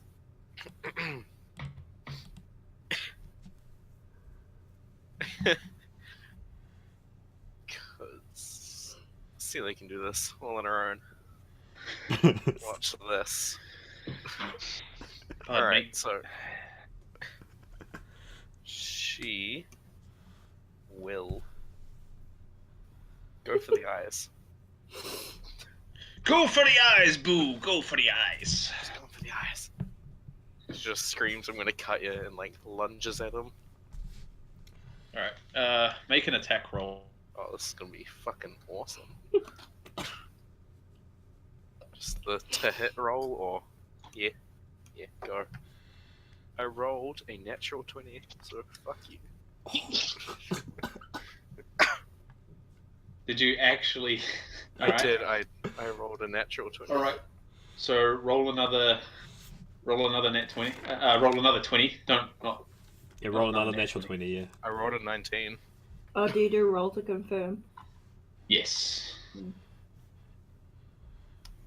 19. So. I don't know.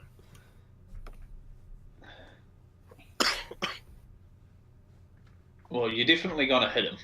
Yeah. So I believe you get. Get what? Well, you've got a sickle, right? Yeah, a masterwork one. Yeah. Oh, so yeah, you get to do 2d6 minus 1 damage. 2d6. Oh, watch this shit. 5. Minus 1, so 4. No, the total is 5. Total is 5. Yeah, very threatening half elf. Super threatening. She's gonna get beaten.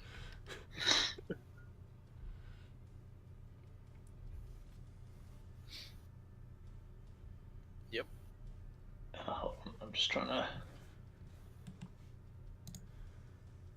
I've only got one thing to say to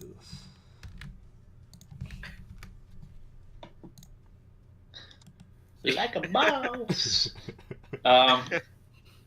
The dude takes the blow, and then he goes. He says, "You really shouldn't have done that." And then he lashes out at you with his fist. Can she try and duck this? That's what the attack rolls are for.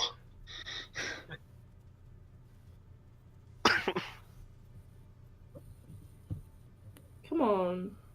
Let him in. And he And then she- punches you with his bare hands for 6 points of damage. Oh! Ooh. And Don't then once worry. you get inside, you can slip on an ice cube and be transformed to the And he goes, "Come at me one more time, and I'll put you in the fucking hospital." I'll think this over. And then she will attempt running past him. Into just run in. As you're trying to dash past him, he clocks you in the head for another 3 points. Oh boy. and sends you tumbling to the ground. She's not giving up here.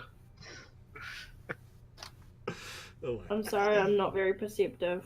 Just, Yeah, no, it's as Celia runs into the wall, it happens at exactly the same time as everybody starts thumping their mugs on the bar. Because the guy that was knocked down before has just knocked over the other guy, who's just stood back up and slapped the spear. Get back up. Get back up. And now we get to hear Axel's awesome pickup line. Oh yes. no, I've got a couple, but I don't know how. Hang on a second.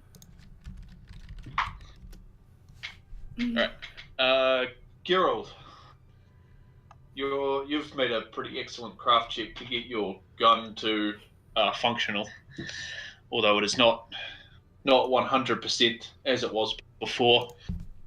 Is there anything else you wanted to try and do today, or are you just gonna work on that?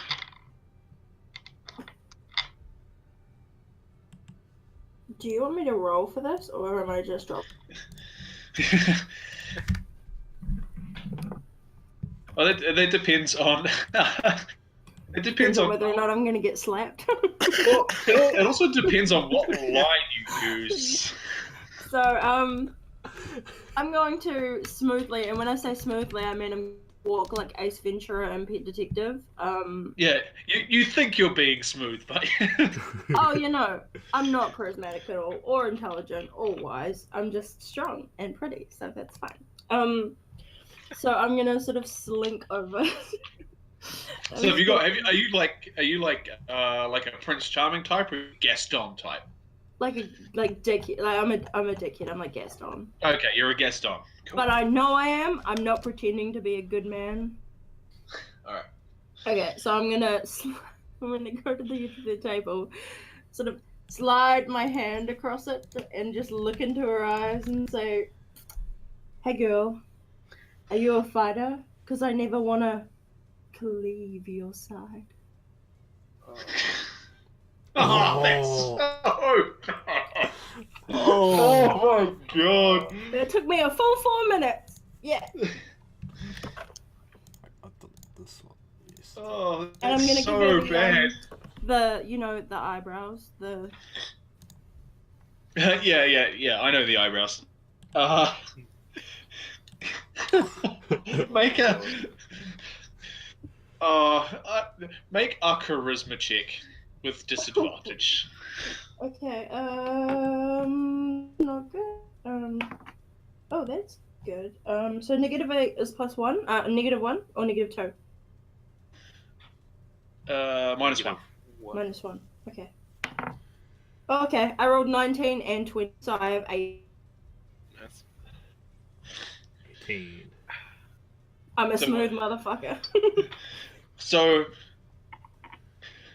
like, the one with the multiple axes is like openly glaring at you, but she's to your side, so you don't see it. I'm not even looking. She doesn't exist. She's not in the range. The other orc with the great axe, she looks at you and like she's like scowling at you, but then she's also very obviously trying not to smile. oh my god. And she sort of like tries to speak while still trying to scowl, so trying not. She says that might be the worst pickup line I've ever heard. How about I buy you a drink? And the other orc to your side like looks shocked and offended. I'm just gonna side eye and be like, "Hey, there's room in Axel's heart for everyone." She like looks absolutely beside herself, glances at her companion, and stalks the other side of the bar.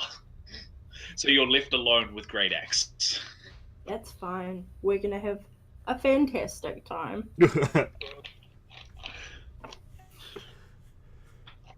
And I will take her up on that drink, and I'll you know. Right. the thing Meanwhile, Celia is outside the bar. Has she given up yet, or is she going to keep? Oh no, she's gonna keep trying. Oh no, I can't hear you because there's too much noise. So, also, She's got this, don't worry. I've got business to attend to. I like this random NPC I pulled up though. Has stabilize. Stabilize. All right, So how does Celia want to continue? she's gonna get up, right? And she's gonna cast Frostball on him.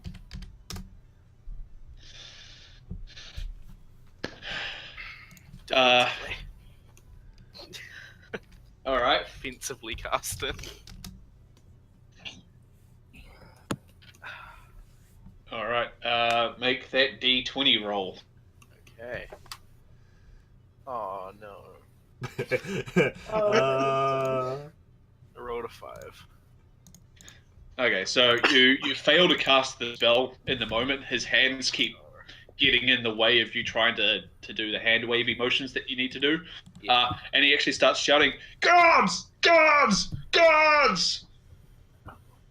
What? And on the corner of the street, 2 men in plate armor, half plate, not full plate, turn and start walking down the street towards you. Now, She's gonna run. oh no, I won't hear that. Straight up for run for this now. Sorry, buddy. You can't hang with the cool kids. You have to go back to Weenie Hut Jr. Well, Oh, he rolled a 2 on trying to trip you up, so you managed to run away. hooray! You guys missed out on a real treat with fucking drunk Celia. That would have been really fun. You picked the wrong bar. sure, But buddy. like, it was gonna be fun. There's another bar.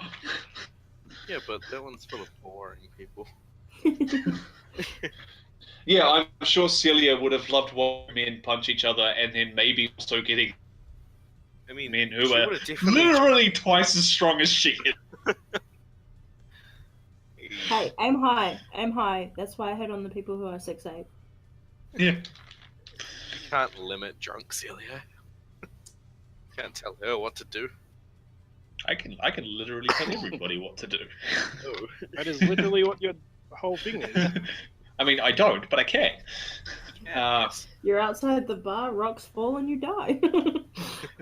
Yeah. The fight shakes the slate's roof loose from the roof, and they fall on you, and you die. I mean, So Celia spends some time running fast as they are wearing a half plate. she has no armor. Fletcher and Kit, what do you do once you're finished selling products? I guess. I'm gonna go check out.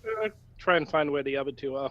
Selling Yeah. products. That Alright. sounds. Well, you know, Geralt is probably in the blacksmith, as is tradition for him. Yep.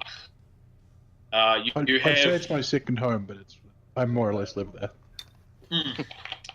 your actual home is your second home. So yeah, do we hear the when we walk out? Do we see like the guards the guard yelling like, the bouncer yelling guards, guards, guards? I would have told you guys that I was going to the bar because I'm sort of kind of traveling with you, so you'll know where I've gone. All right, I'll go to the bar. Yeah, I guess I'll go to the bar as See well. what that's all about. Now I'm questioning in my head, is funnier just What? Pardon? What? I'm wondering, is it? Oh, did I? Yeah. Oh, I was just wondering if it would have been, if it's funnier now to just let Fletcher into the bar. I am a good talker. Well, you approach the bar and you can see there's a guy standing outside the bar, and he's got a cut like on one of his arms, and he's tied it off with like a bandage, but there's like blood seeping through it. Oh, hey man, you got a cut there. You want me to patch it up for you? You cut. He goes, "What are you, some kind of pansy?" I'm no pansy, but if you leave that cut there, you're probably gonna lose that arm instead. Should have gone with rabies. He snorts and he says, "Nah, I've had worse." Sure, if you get an infection, it's not my fault. He goes, "What do you guys want anyway?" Damn it! I should have cast a phaser on him when he was screaming. Oh, I just want to walk into this bar and get some good wine. Isn't he like way too young to even get? You don't into a go bar? to dangerous bars, do you, Cam? No, I don't. He goes, Some fine yeah. wine. That's literally what the guy says to you. He says, "You ain't never been in one of these bars before, have you?" Oh, This fella, and he points to the kid and he goes, "This will probably manage to last the night. You, I don't think you'll make it, buddy." Never hurts to He's- try.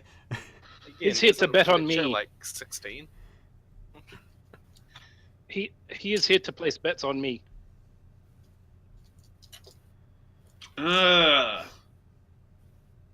So you're a gambling boy. Yeah. And he says, he sizes up Kit and he, "Tell you what, you patch up my arm, I'll let you in. Whatever winnings you make, I take half."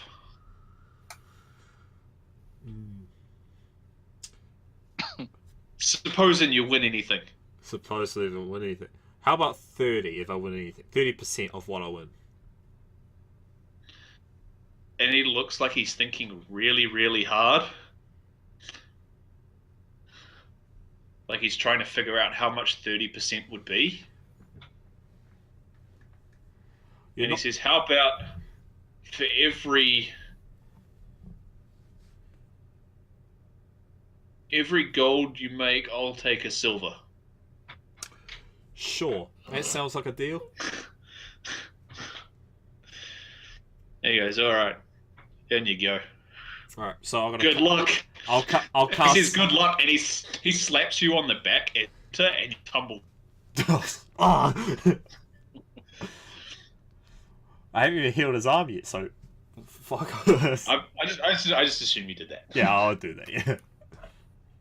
He took 5 points of damage. He doesn't really care.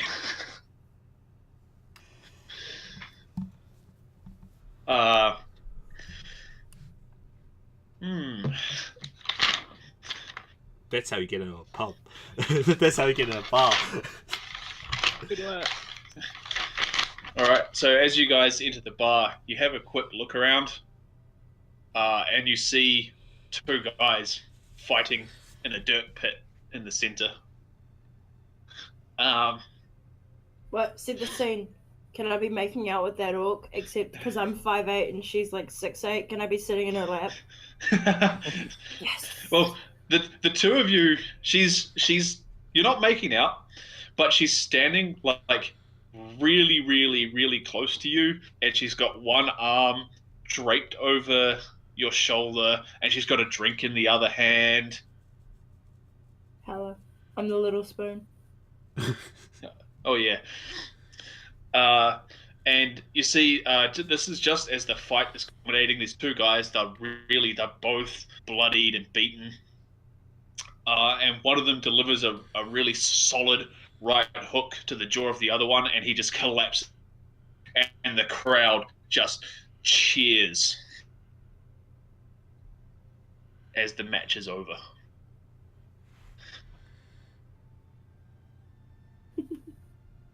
Whoa, what? Man, that's exciting. Yeah, okay. Okay, Kit. I'm gonna bet on you. Yeah, And I'm like, probably Yeah, not going to the- notice because I'm like with my orc friend, and although she is very, very unattractive, she has pretty eyelashes.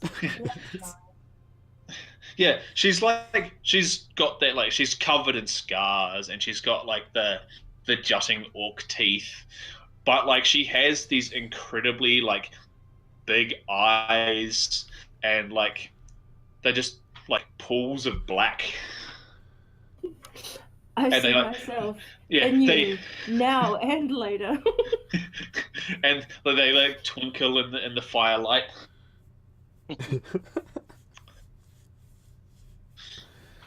And she goes, "I'm gonna get us at least 2 more drinks."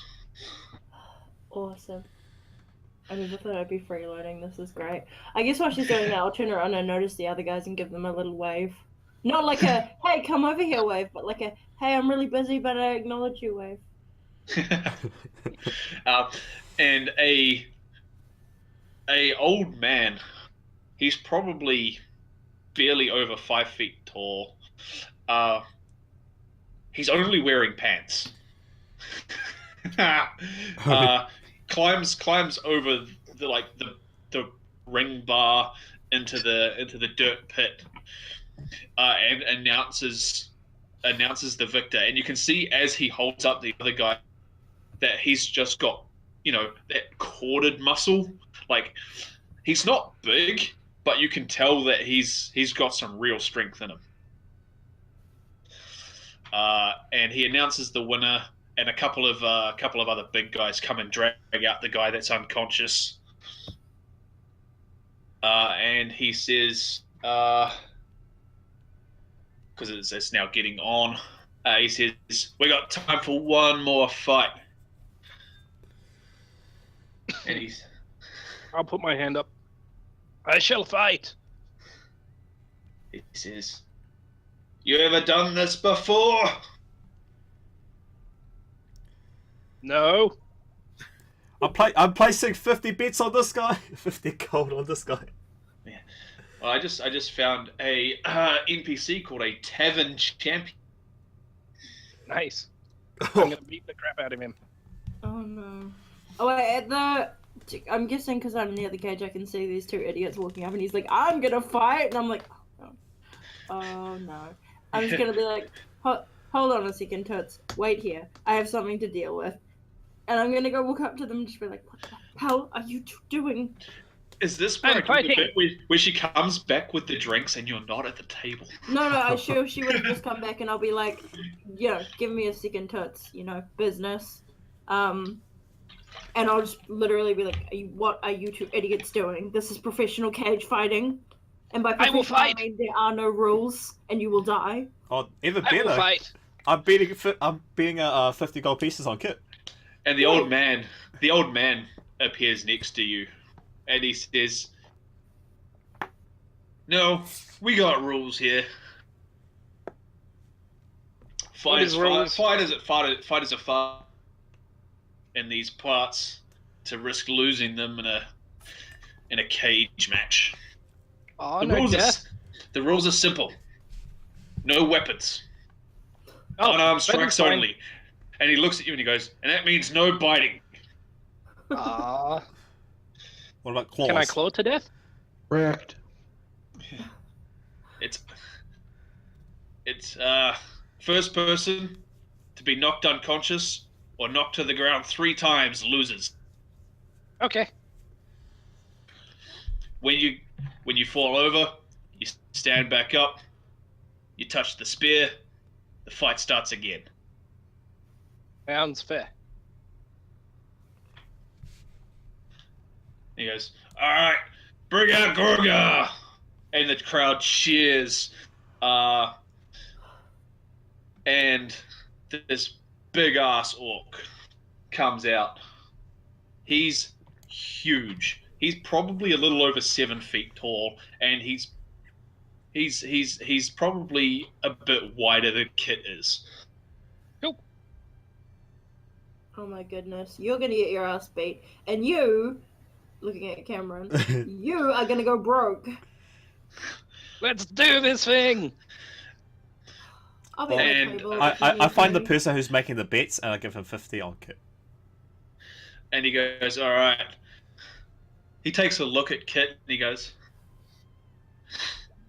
he yells out to the bar and he goes,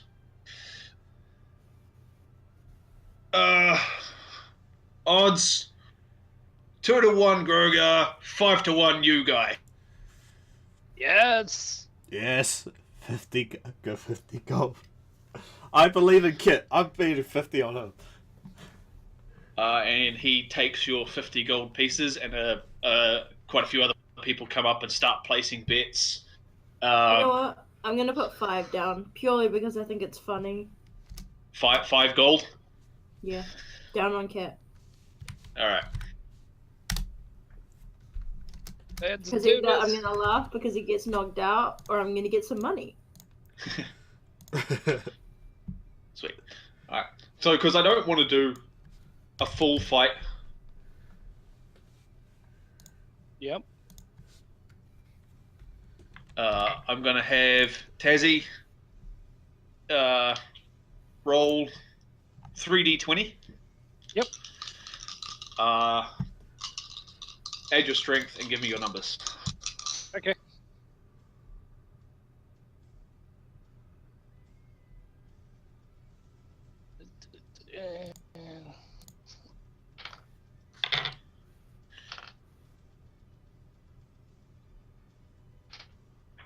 Because I don't want to spend half an hour on a fight between Kit and a drunk and a Drunk. All right. So we've got a 22, a 20, and an 18. Nice, good numbers. He also got good numbers. Who So have the better fight- numbers? The fight happens thusly. The fight starts, and you spend a few seconds feeling each other out. He's bigger Yep. than you. He's got more reach, but you're fast. And the first round goes to him. You come in, you're a little inexperienced in this kind of fighting, and to your surprise, he doesn't just like try to punch you and beat you down. He actually Yep. just places his foot behind your leg and just pushes you to the ground, Okay. and you collapse. Oh, Kit. Come You on. stand Standing up. at my table laughing. You hit the top of the spear and you go at him again. Yep. You manage to get in quite a few blows. You're hitting into him, and you can just feel there's like no give in his body. He's just a wall of muscle. Fun. He hits you a couple of times. Each blow he hits you with, Mhm. you feel the impact of, and he gets you once in the head, and you can just feel your ringing. Yep.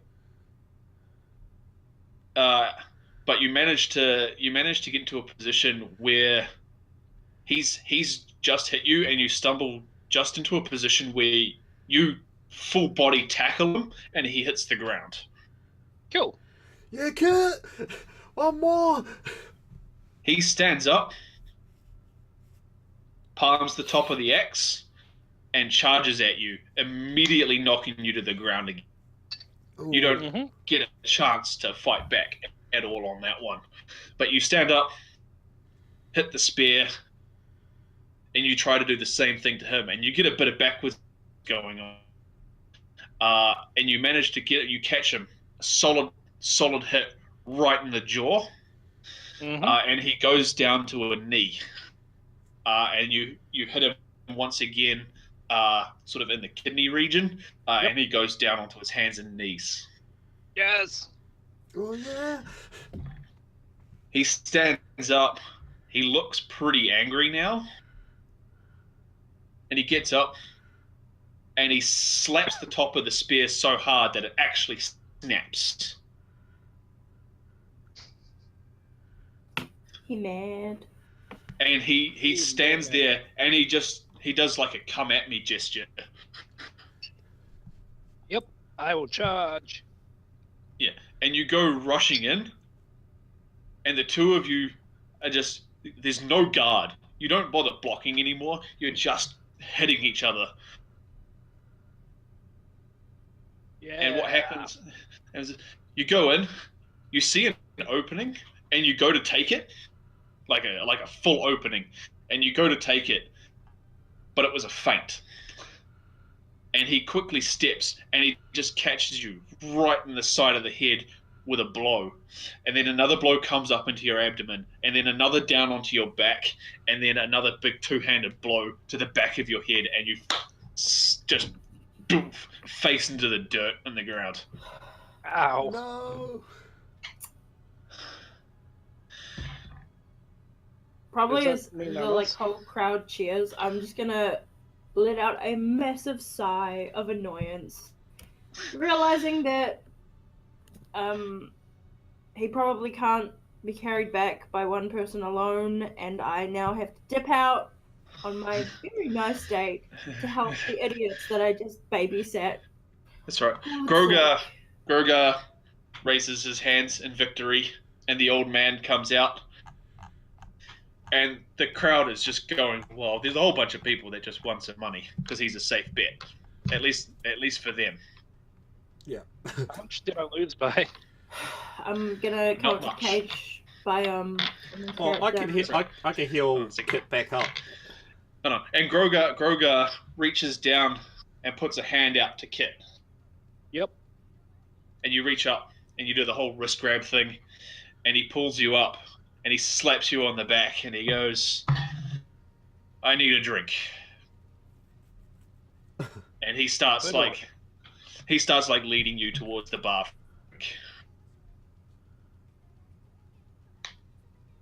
I'm gonna come down to Cameron and just be like, well, that's 5 gold and 10 minutes of my life that I'll never get back.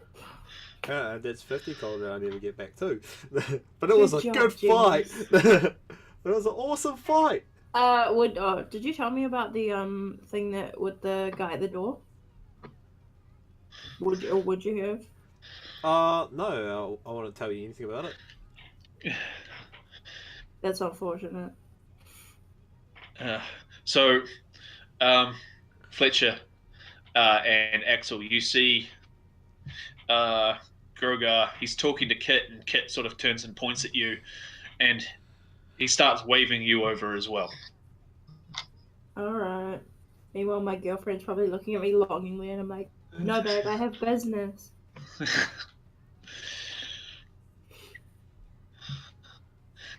So you go over to Grogar, and you guys are new here, huh? No. Yeah. Well, Somewhat. yes, we are new here.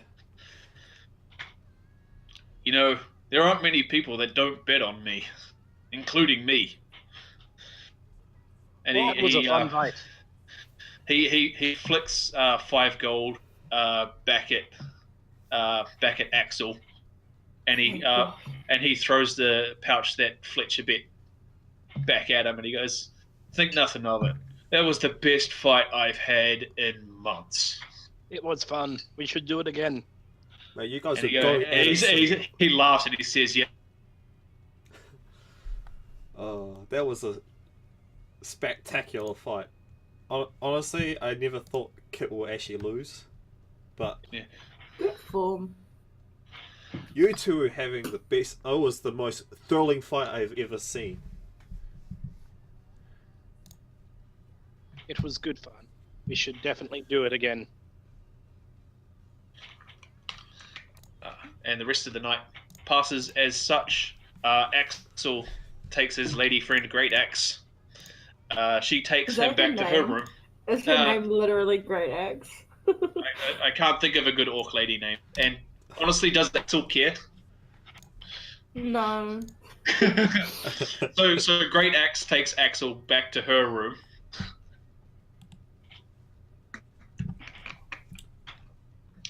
Fletcher manages to avoid being crushed by the mass man meat.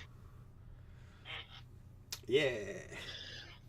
And both Fletcher and Kit get drunk with Grogar, who eventually passes out on the bar. Ooh, ooh, ooh. Classic. I look Uh, forward to my rematch with him. I will win the next one. How much did I lose by just... Just Curious. barely. He also rolled. He rolled an 18, a 20, and like those. That was what he actually rolled, and something else. So it was very close. So Gerald finishes fixing his gun, and will presumably go back to the inn, or go to the inn to rent a room. Yeah, probably get some eats. And what does Celia do? I kind of feel sorry for Celia. What's still stuck at the door? Oh, she's running away from the guards. She committed a crime. James. James. I think he died. Whoops, my mic was muted. What does Celia do after running from the popo? Try and find Geralt. Alright. He'll protect her. Yeah, you're like running, and you're like, where is everybody? I know. I'll go to the blacksmith. Well, I mean, that's all she could gather about Geralt, to be honest. I'm probably the easiest one to find out of everybody. Yeah. You're right. You're probably either at the inn or you're at the blacksmith. Yeah. So Celia, you run back and you find Geralt, who's pulled apart the attachment Bastian usually has on his arm and is trying to figure and is like polishing and grinding. Right. He's gonna run up to him? You have no idea what he's doing. No, she's just gonna ignore it, to be honest. I was Start gonna make a rapidly joke, but I don't want hitting him on to. the shoulder. I'm busy. Come back later. Help me. I'm being chased. You did it bad. I assume you've done something stupid. I have. Well, it's not so. It wasn't my fault. It wasn't my fault, says the person. Okay. Explain to me exactly what happened. Well, he wouldn't let me in the bar because he thought I was weak, so I cut him. But you are weak. Shut up. Cut you. Oh, it's funny because even the gnome is stronger. Yeah, I am.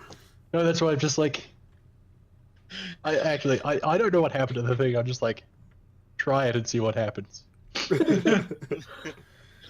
Just not gonna cut him this time. 'Cause the last time that happened, it didn't end well. You know, Geralt has fucking sentry bots. Yeah, The ground. Yeah, they're you're really like- standing behind you you're with like, two "Oh, axes. I was gonna say, you're like, I'll cut you, and then Bastian is like looming behind you. Yep. Just like it's like the scene in anime where like this shadow merges up and the eyes begin to glow. Just immediately changing topic. Where are we staying tonight? The inn, like over there. Just gonna like creep away past Bastion, sidestepping, trying to make it to the inn. All non-threatening like. Right. So for those staying in the inn, the cost of the rooms is 5 silver pieces each. Alright. How much would a longbow sell for? I sold That all particular the. longbow, quite a bit. Composite. Why are you selling all your gear? That thing's No, worth. just- I'm keeping like my battle axe, Every buddies, my great axe, and my 2 throwing axes, but unless it's axe shaped, I can't wield it. It's a moral choice. It's not an expo, We'll right? just say you don't have that longbow, and instead you have 2 more throwing axes. But I don't want 2 more throwing axes.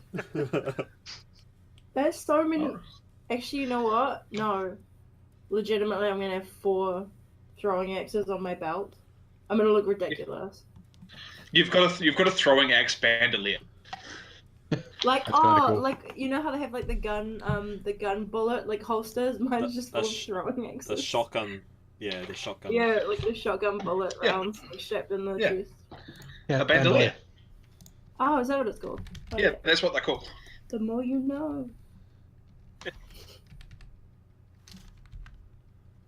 All right, so I've just scratched that off there.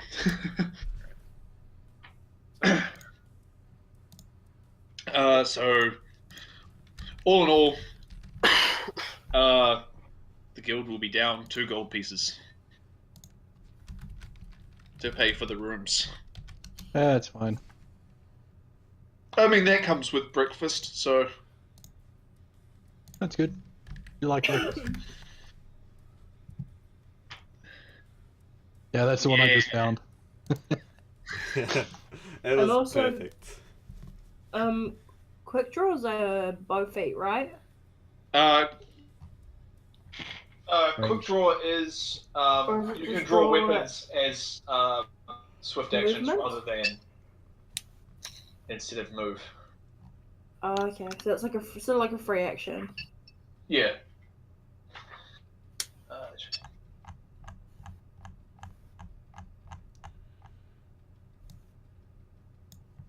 Yeah, you can draw a weapon as a free action instead of a move action. You can draw a hidden weapon as a move action, but you don't have hidden weapons. No. A character who has selected this feat may rage attacks. Without the feat, you may draw a weapon as a move action. That's right. Unless your base attack bonus is less than 1, in case standard action. Without this feat, you can draw a hidden weapon as standard. So yeah, basically, next level when your base attack bonus goes to 6/1, you can actually 2 throwing axes in 1 turn because you have quick draw.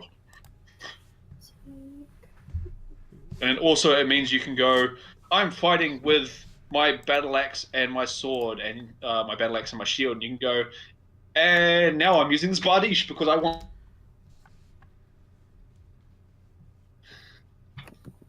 So it's pretty okay. Cool. I just didn't want to pick all combat. It was super duper combat feats. That's why I also threw Crusader in there. Well, Crusade is a good one if you were a soldier. What's Crusade? Crusader is a feat, which means that to get a full rest, you only need 4 Oh hours. yeah, the 4 hour. Yeah. Yep. Another one. And then you've got power attack, cleave, and weapon focus and weapon specialization with the battle axe. Although if you wanted to change that to one of the other axes, No, battle axes are cool. And are they versatile? Or is that just in D&D? that's probably just D&D. A battle axe is simply a battle axe. One-handed. It's one-handed. The only 1/2-handed weapons that I'm aware of are the Bastard Sword, Cool. which can only be wielded one-handed as a martial weapon if you have a weapon proficiency. Bastard Sword. Otherwise, it's a 2-handed weapon. So in the morning, you all wake up in your respective beds, except for Axel, who wakes up in someone else's bed. I'll give you. Do you want to wake up before her? Oh hell yeah, I'm sneaking out. All right. Give me a stealth check Oh. with disadvantage. Do you include armor penalty as well? Well, presumably you're not wearing your armor when you try to sneak out. Oh yeah, no, it's true. So I got 8. It's all right. But I can run really fast. Yeah, it's all right. She rolled a 4. Even She though wouldn't I'm have allowed to particularly put high this wisdom, on. so she got a negative something. Oh, heavy sleeper. Yeah, she's probably snoring too loud to hear me. Like, it's fun. And make a Make a quick perception check as well. Okay.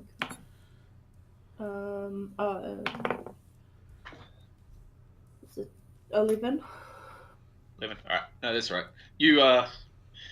You gather your stuff and you sneak out. Okay. And you find your companions, or your new companions, downstairs eating their breakfast. Cool. I'll wave. Hey, boys. Girl. Crew. Out. Squad fam. I don't know what to call you. Just friends. Friends, pals, companions. And I'm gonna sit down and eat some breakfast. So I'm starving.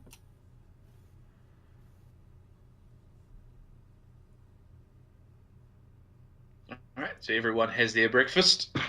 Pardon me again. And nothing eventful happens in the morning. Is there anything else any of you wanted to do in the town before days north to Redstone? I'll say we'll go say goodbye to the people at the Tough Bar. Then we're gonna head out. Oh, that bar's super not open at the. Okay, then we just head out then. Yeah.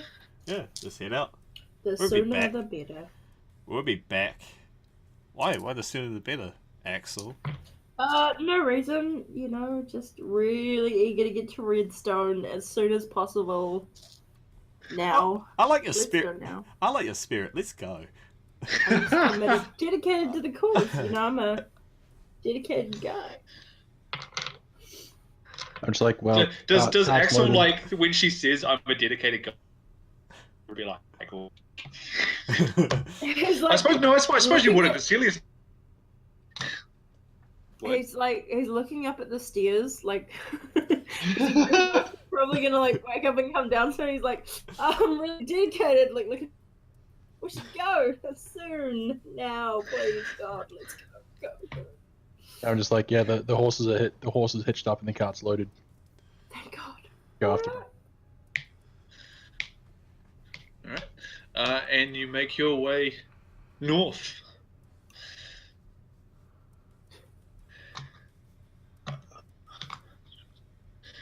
Awesome. We should have enough time to do some stuff. Although I don't think we'll have enough time to get into combat.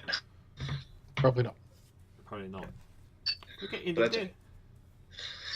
So your next few days are pretty and you begin to see Redstone ahead of you. Now, what Celia has been able to tell you about Redstone is that it's set basically in a very wide mountain pass. And if you imagine, like, Full Metal Alchemist Briggs, where they've got that massive wall, Oh yeah, I remember that. Mhm. there's two of those. Yeah. One at each end of the pass, and Redstone is actually a city in between the walls. Oh. So The we're walls, going walls- north, and there's a wall. a really big wall. Super War. Are we in Mexico right now? We're in an episode of Game of Thrones.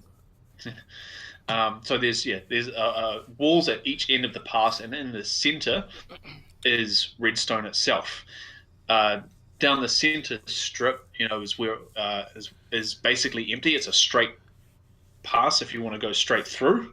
So you can, when you go through one wall, which when you get there is the wall itself is probably 100 feet thick. It's a very thick And wall. and it's probably 100 feet tall. And it's basically an entire garrison. Each wall is basically an entire garrison. As you walk through, you can see the other wall on the other end. There's nothing in between. And Redstone itself, the city is built up in tiers on each side, which Axel, being a fighter, would tell you was probably a tactical decision. So if anyone could breach the wall or the gates in the wall and make their way into the city, they then have to fight up each tiered side of the city. Good on. he in between telling everyone facts It's about on. things, he's also like, you know, I can probably climb that wall, but I don't want to make you all feel inferior. Save you the trouble. I couldn't believe they. I can't believe you could climb that wall. You should give I a wouldn't want to make you feel, you know, inferior. So I'll do it next time. I don't know. It's all right. I'm just the oracle. I know I can't do it, but I'd like to see you do it. Oh, I just look straight at you. I'm just like, I don't care. Very cool. And it up one tier of Redstone is what would be like the government / military base, and going up the other tier at the top is the Redstone Mages, which is the well, not the Redstone Mages, the Redstone Guild, which is the only guild here which supports the military primarily with arcane support. They focus a lot on raising sorcerers and wizards. Not that they don't have other aspects, but that is their main focus, providing arcane support to the military here. Oh. So that's what you know about Redstone going into it. As you're approaching Redstone, outside it is a lot like those like Indian slums where there's people living in basically shacks.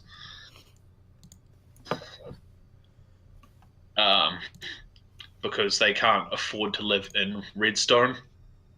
The center part of Redstone is all the marketplace, so the strip down the middle is where they hold like their military parades and training, and also along the sides is where the stores are. And as you go further up, you get housing, nicer housing, and then like military stuff on one side, and arcane products close to the guild itself. Cool. So that's the setup for Redstone. As you approach the city, you make your way the slum type areas, approaching the wall. When you reach the wall, the wall's probably 100 feet tall. That's pretty enormous.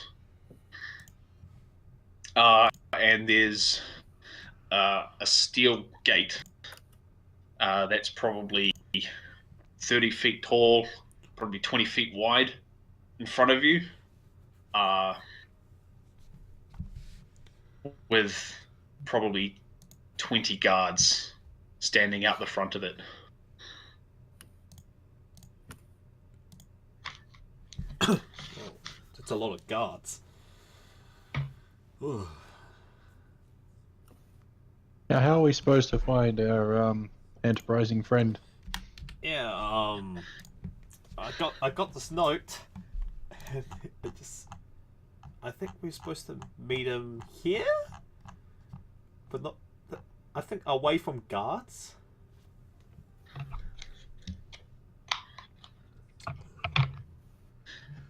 Oh, let's see, where did he want us to meet?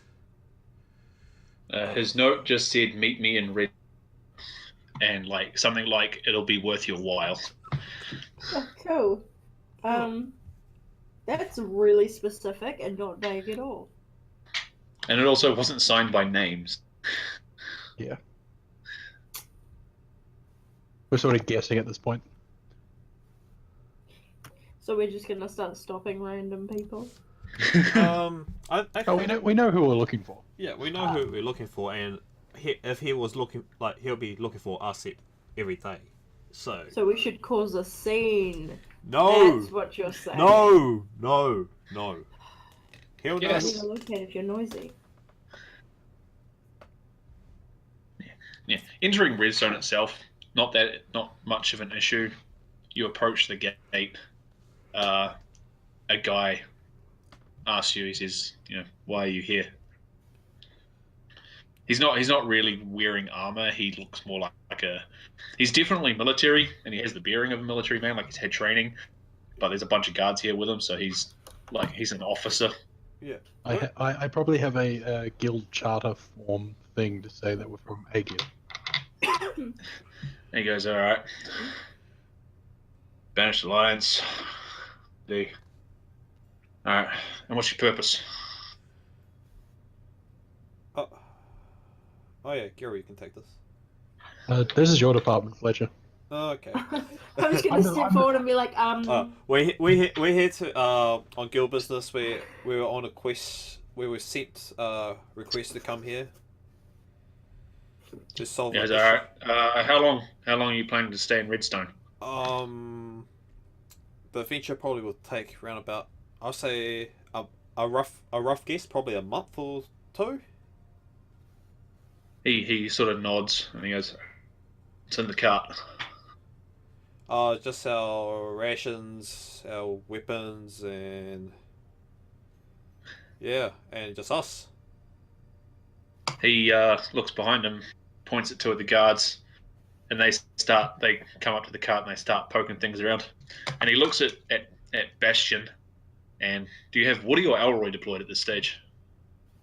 Probably back to Elroy. Go And he to goes, man. and he goes, "What are those?" Those are his companions. seeing eye robots. They're his seeing eye robots. He is terribly blind. And he looks at Geralt and goes, "What are you, some kind of wizard?" No. A scientist more than a. "Oh, you're one of them loopy fellas. What do I call them? What do I call them, Jim? Quacks? Quacks. You're a quack." Call me whatever you want. Yeah. He's pretty accurate at points. And he goes,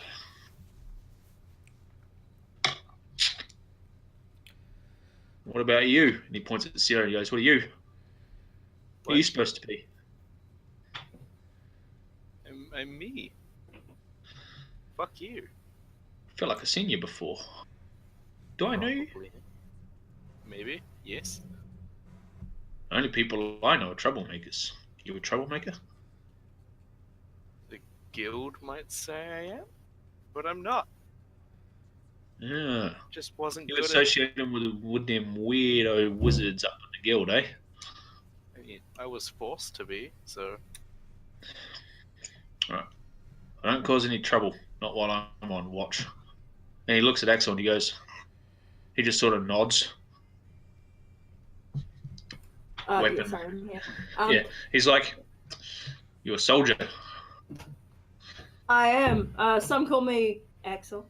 I have many titles though. Best love maker in all the land. Yeah. Bravest warrior. And he looks at Kit and he goes, "And what the fuck are you?" I eat and I eat. Yeah, well, don't be eating anybody, all right? No, nobody. And the guards walk away from the car, just sort of give him the all clear. And he goes, "Right, get out of here before I decide not to let you in."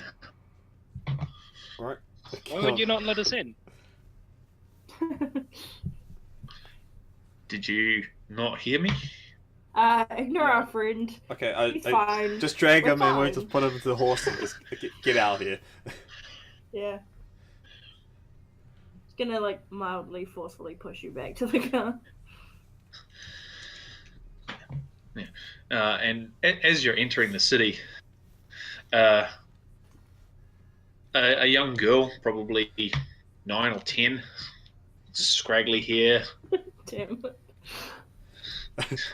I was about to say dibs and then you said 9 or 10 and I was like, no.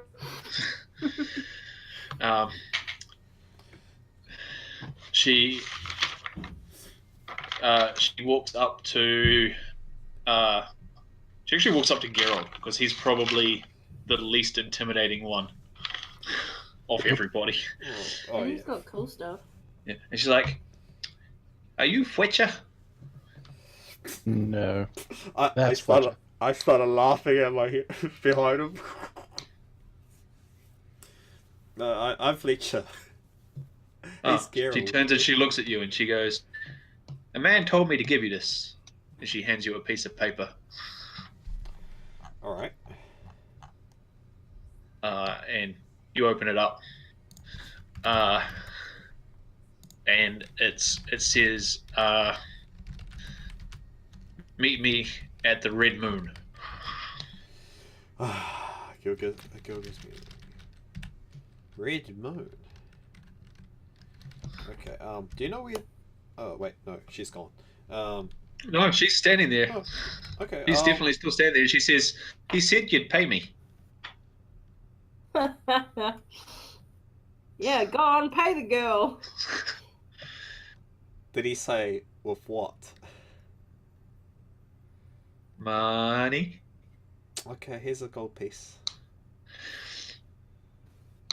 She looks at it and she goes, "Yay!" And then she runs away. And this is why you would never have money, Fletcher. I'm just like, where did you get that from? From the guild. But I have all the guild funds. Probably just got it from you. Probably just got it from you. Fletcher just went and took some. That's a finger.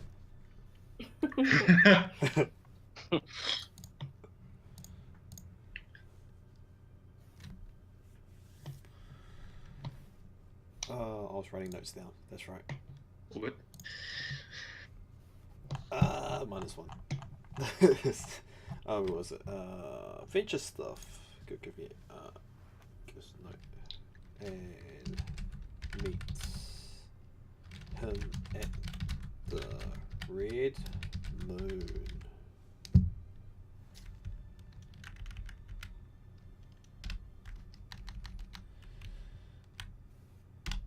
Alright. So I guess I'll go around asking where the Red Well, Moon there's in the street you can see it's very long. You've got a sizable city set in between these two walls, and down the center stretch, you can see it looks like there's almost like a stage being set up some ways away in the very center. And you can see all down the sides. There's people everywhere. There's carts rolling around, and there's just market stalls. And you can see people bustling around everywhere, and you can see guards patrolling around. I guess I'll ask the guards. They know where Red Moon is. So you pull over. You call out to a couple of guards, and they walk over to you. They're wearing, all the guards you can see walking around, they're wearing black tabards with a red cross going the length and width of their uniforms. Yep. And they say, you're new here. Yeah, I'm new here. Yeah, I was just wondering if I could find some information about the Red Moon. And the two guards sort of share a look with each other, and they turn back, and the one that was talking to you looks at you very seriously, but his friend is like grinning ear to ear, and the guy says to you, "Oh, I don't know. It's I don't know if you want to go there, mate. It's for a young fella like you, it might be a bit too much." Oh my god. Can I roll local knowledge? Yes, you have local. D20 plus. I just nothing. crit. Can I just assume? Is it a brothel? It's a natural 20. No, but is it? What is it? Well, I don't understand. Something for old people. Alzheimer's. Oh, Fletcher is how old? Fletcher, he's like 16. so he. Yeah, so I'm assuming it's either a bar or a brothel. It could just be a bar. Why not both? No, I'll just ask. I'll just ask the guards. So I'm just trying to find information about it because these guys over here has business to do over there, and I'm just trying to like. Oh, lots of people have business in Red Moon. What kind of place is it? I guess you'll find out when you get there. Well, And he points and he says, "Go that way, up through the markets." And he says, "You'll find, he's like, you'll see this shop. Turn right, go down there a bit, turn left."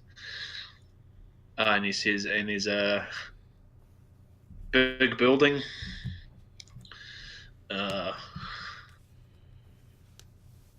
And you'll see the sign hanging above the door. All right. Thanks, good sir. He says, "Good luck, young fella." Oh, I wonder what that's about. I guess yeah. I'll tell directions to, the guys, and we'll go there. If anyone else wants to say something about that, go ahead.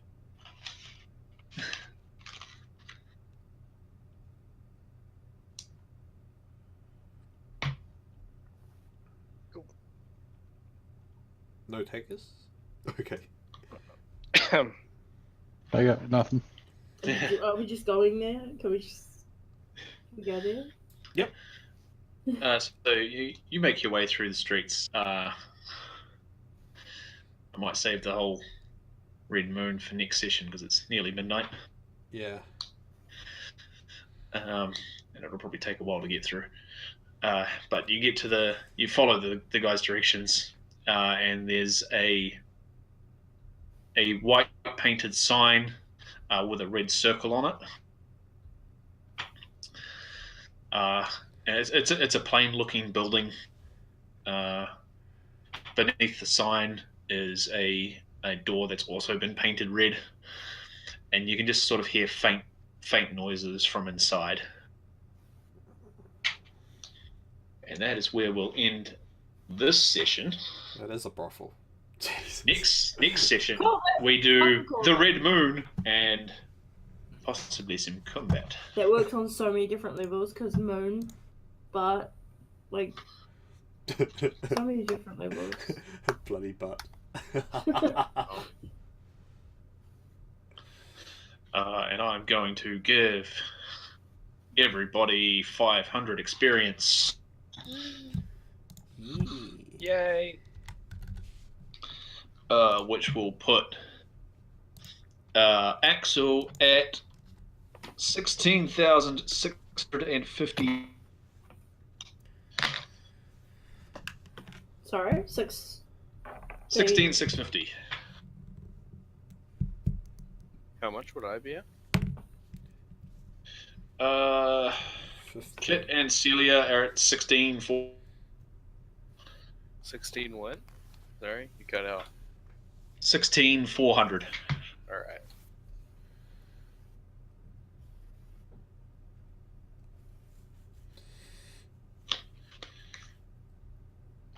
And that was a rare, almost nice no dice rolling session. Alright. And no one got completely wrecked. Yeah, it's also the first session in a while where someone hasn't by some. Hasn't been wrecked. Silly got wrecked. Celia could have gotten rigged. I mean, Celia got wrecked, but not in the almost died kind of way. Ilya got schooled. I should have used aphasia when he started calling for the guards. Yes, cast more spells. That would help. Yeah, but like, he just looked like a fucking idiot instead. It would have resulted in you getting punched more. Yeah, but like, It's all about minus the faking it till guards. you make it. Yeah, but Celia can't fake it in the start. So. Ooh. Sad.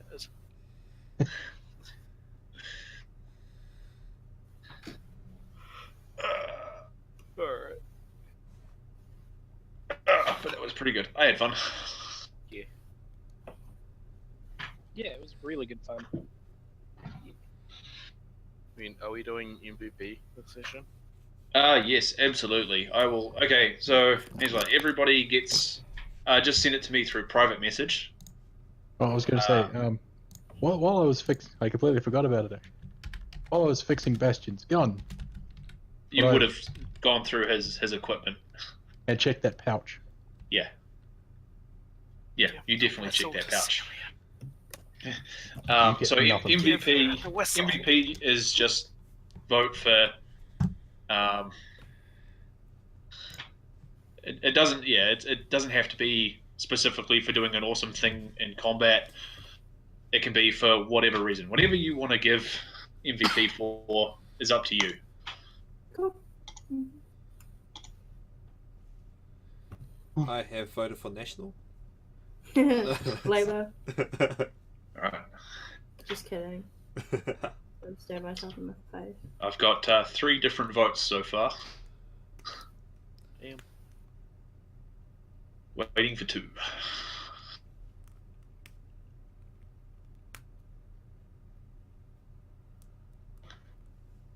Hey Cameron, are you going out this Friday?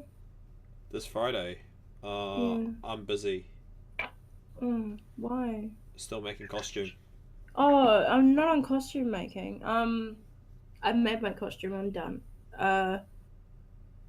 Blissful. I was Damn. gonna start on the Princes of Apocalypse.